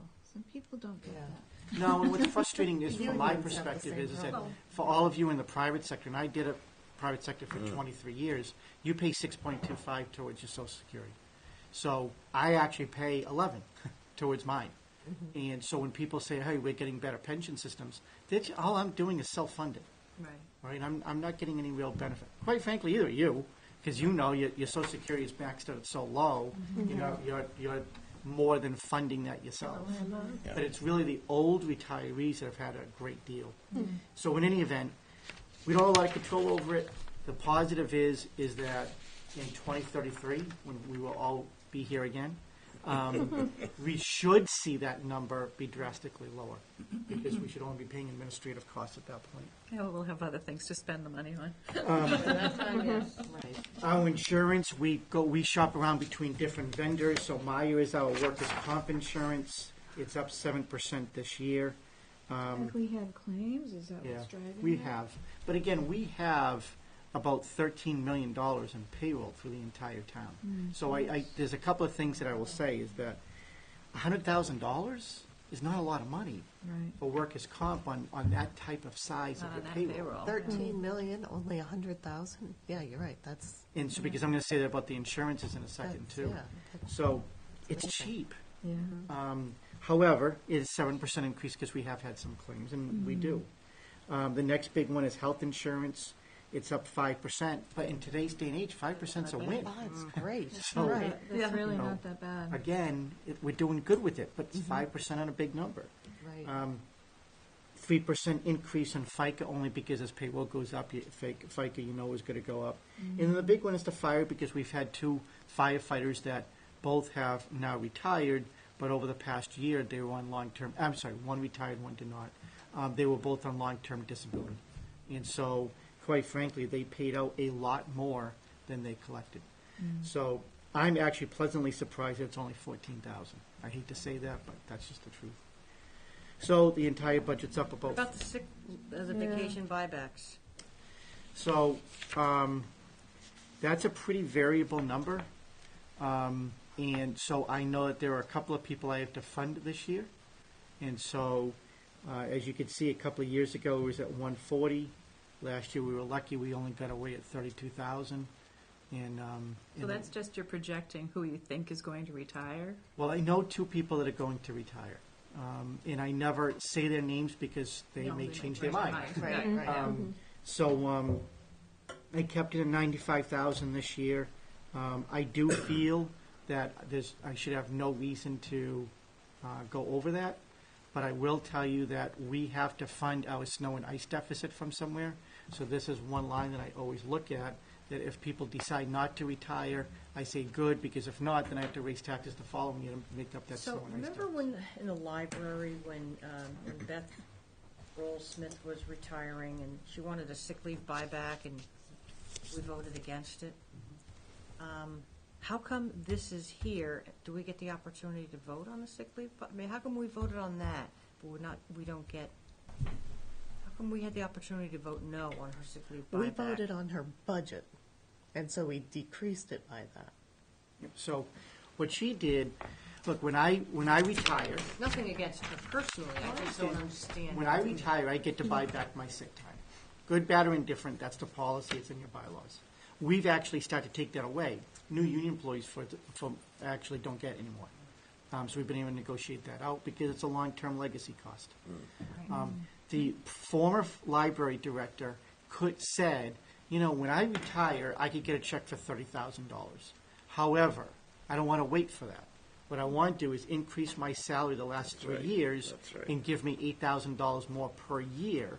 Right. And the Board of Trustees approved that because they signed the contract.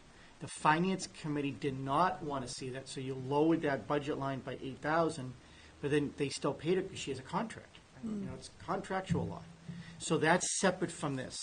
This is when somebody follows what the spirit of the rules is I've worked for you for 26 years, I'm retiring, give me a check for my $30,000, I take it out of this line. So And then I'm sorry, 95,000 seems like a lot of money, but that's 3 people. You know, it's Well, not a lot of So, people. does everybody, don't you just get to buy back whatever you haven't used? Yep. So up to 120 days, Okay. and whatever you have not used. But that salary increase changed the pension payout too. Well, that's why the Yeah, finance that's why committee we didn't didn't like wanna it, do because that, right. you had long-term cost ramifications that affects line 1, which is your retirement. And so I remember that. fully Yeah, understand why I people remember. didn't do it. I mean, I don't do it, I'm not gonna ask to do it. Hmm. But that's what happened at that time with somebody else in that board. But anyway, so I funded at that because I do know there's a couple of people that have discussed retiring with me, and I gotta make sure I have the money for it. Right. Okay. And the last one is insurances. On your agenda, it says 9,300, but that's actually 1950. Um,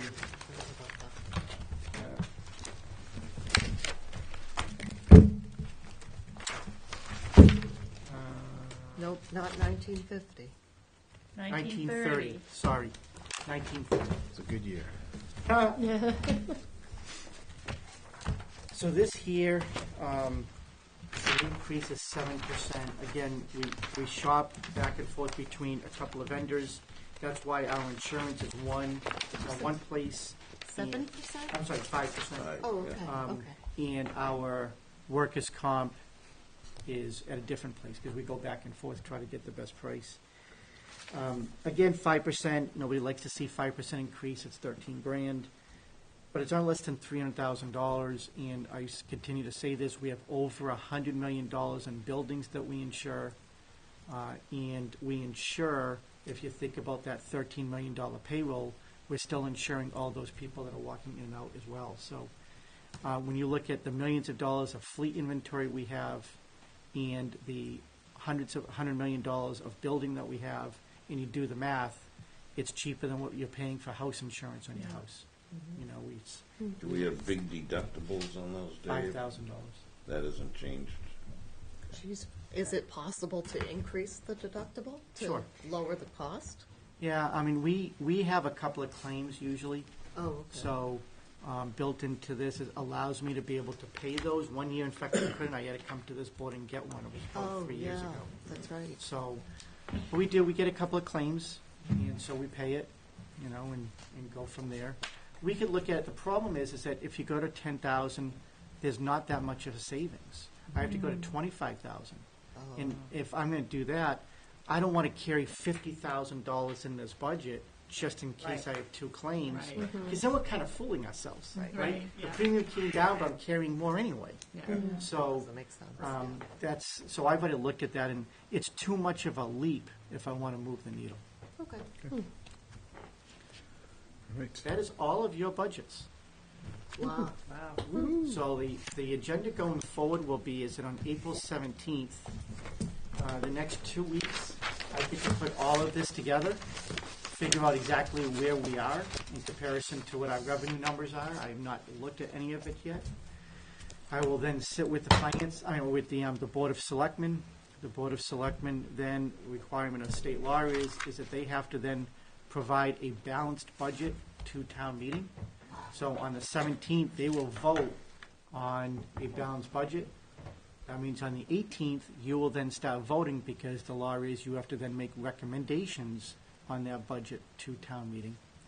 And so Meredith and Jerry and I have discussed this, and I've discussed this with some of you on the side, is that we're gonna make a change in the FinCom book. Meredith, are you okay if I mention it? Do you wanna mention Nope, it? go right ahead. Is that we are going to add a column where it's going to say Department Request, Board of Selectmen Approval, Finance Committee Recommendation, so that way everybody sees it ahead of time. And that way everybody sees it. And then right now, we go to town meeting, for example, we're going to town meeting with FY20 budget requests, and we're showing town meeting approval from FY17, which doesn't make a lot of sense at town meeting. It makes sense, you know, as you guys digest the numbers, but at town meeting, it doesn't make a lot of sense.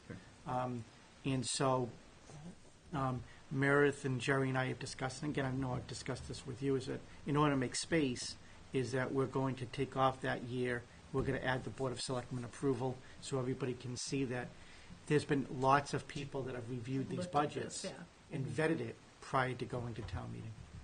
When is town meeting? Do we have a date? June 3rd, Monday night, school auditorium, 7 o'clock.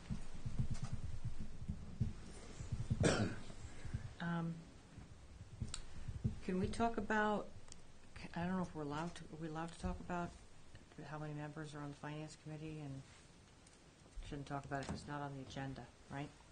Yeah. All right. Would anyone like to make a motion to close the meeting? I'll make that motion. Is there a second? Second. All those in favor?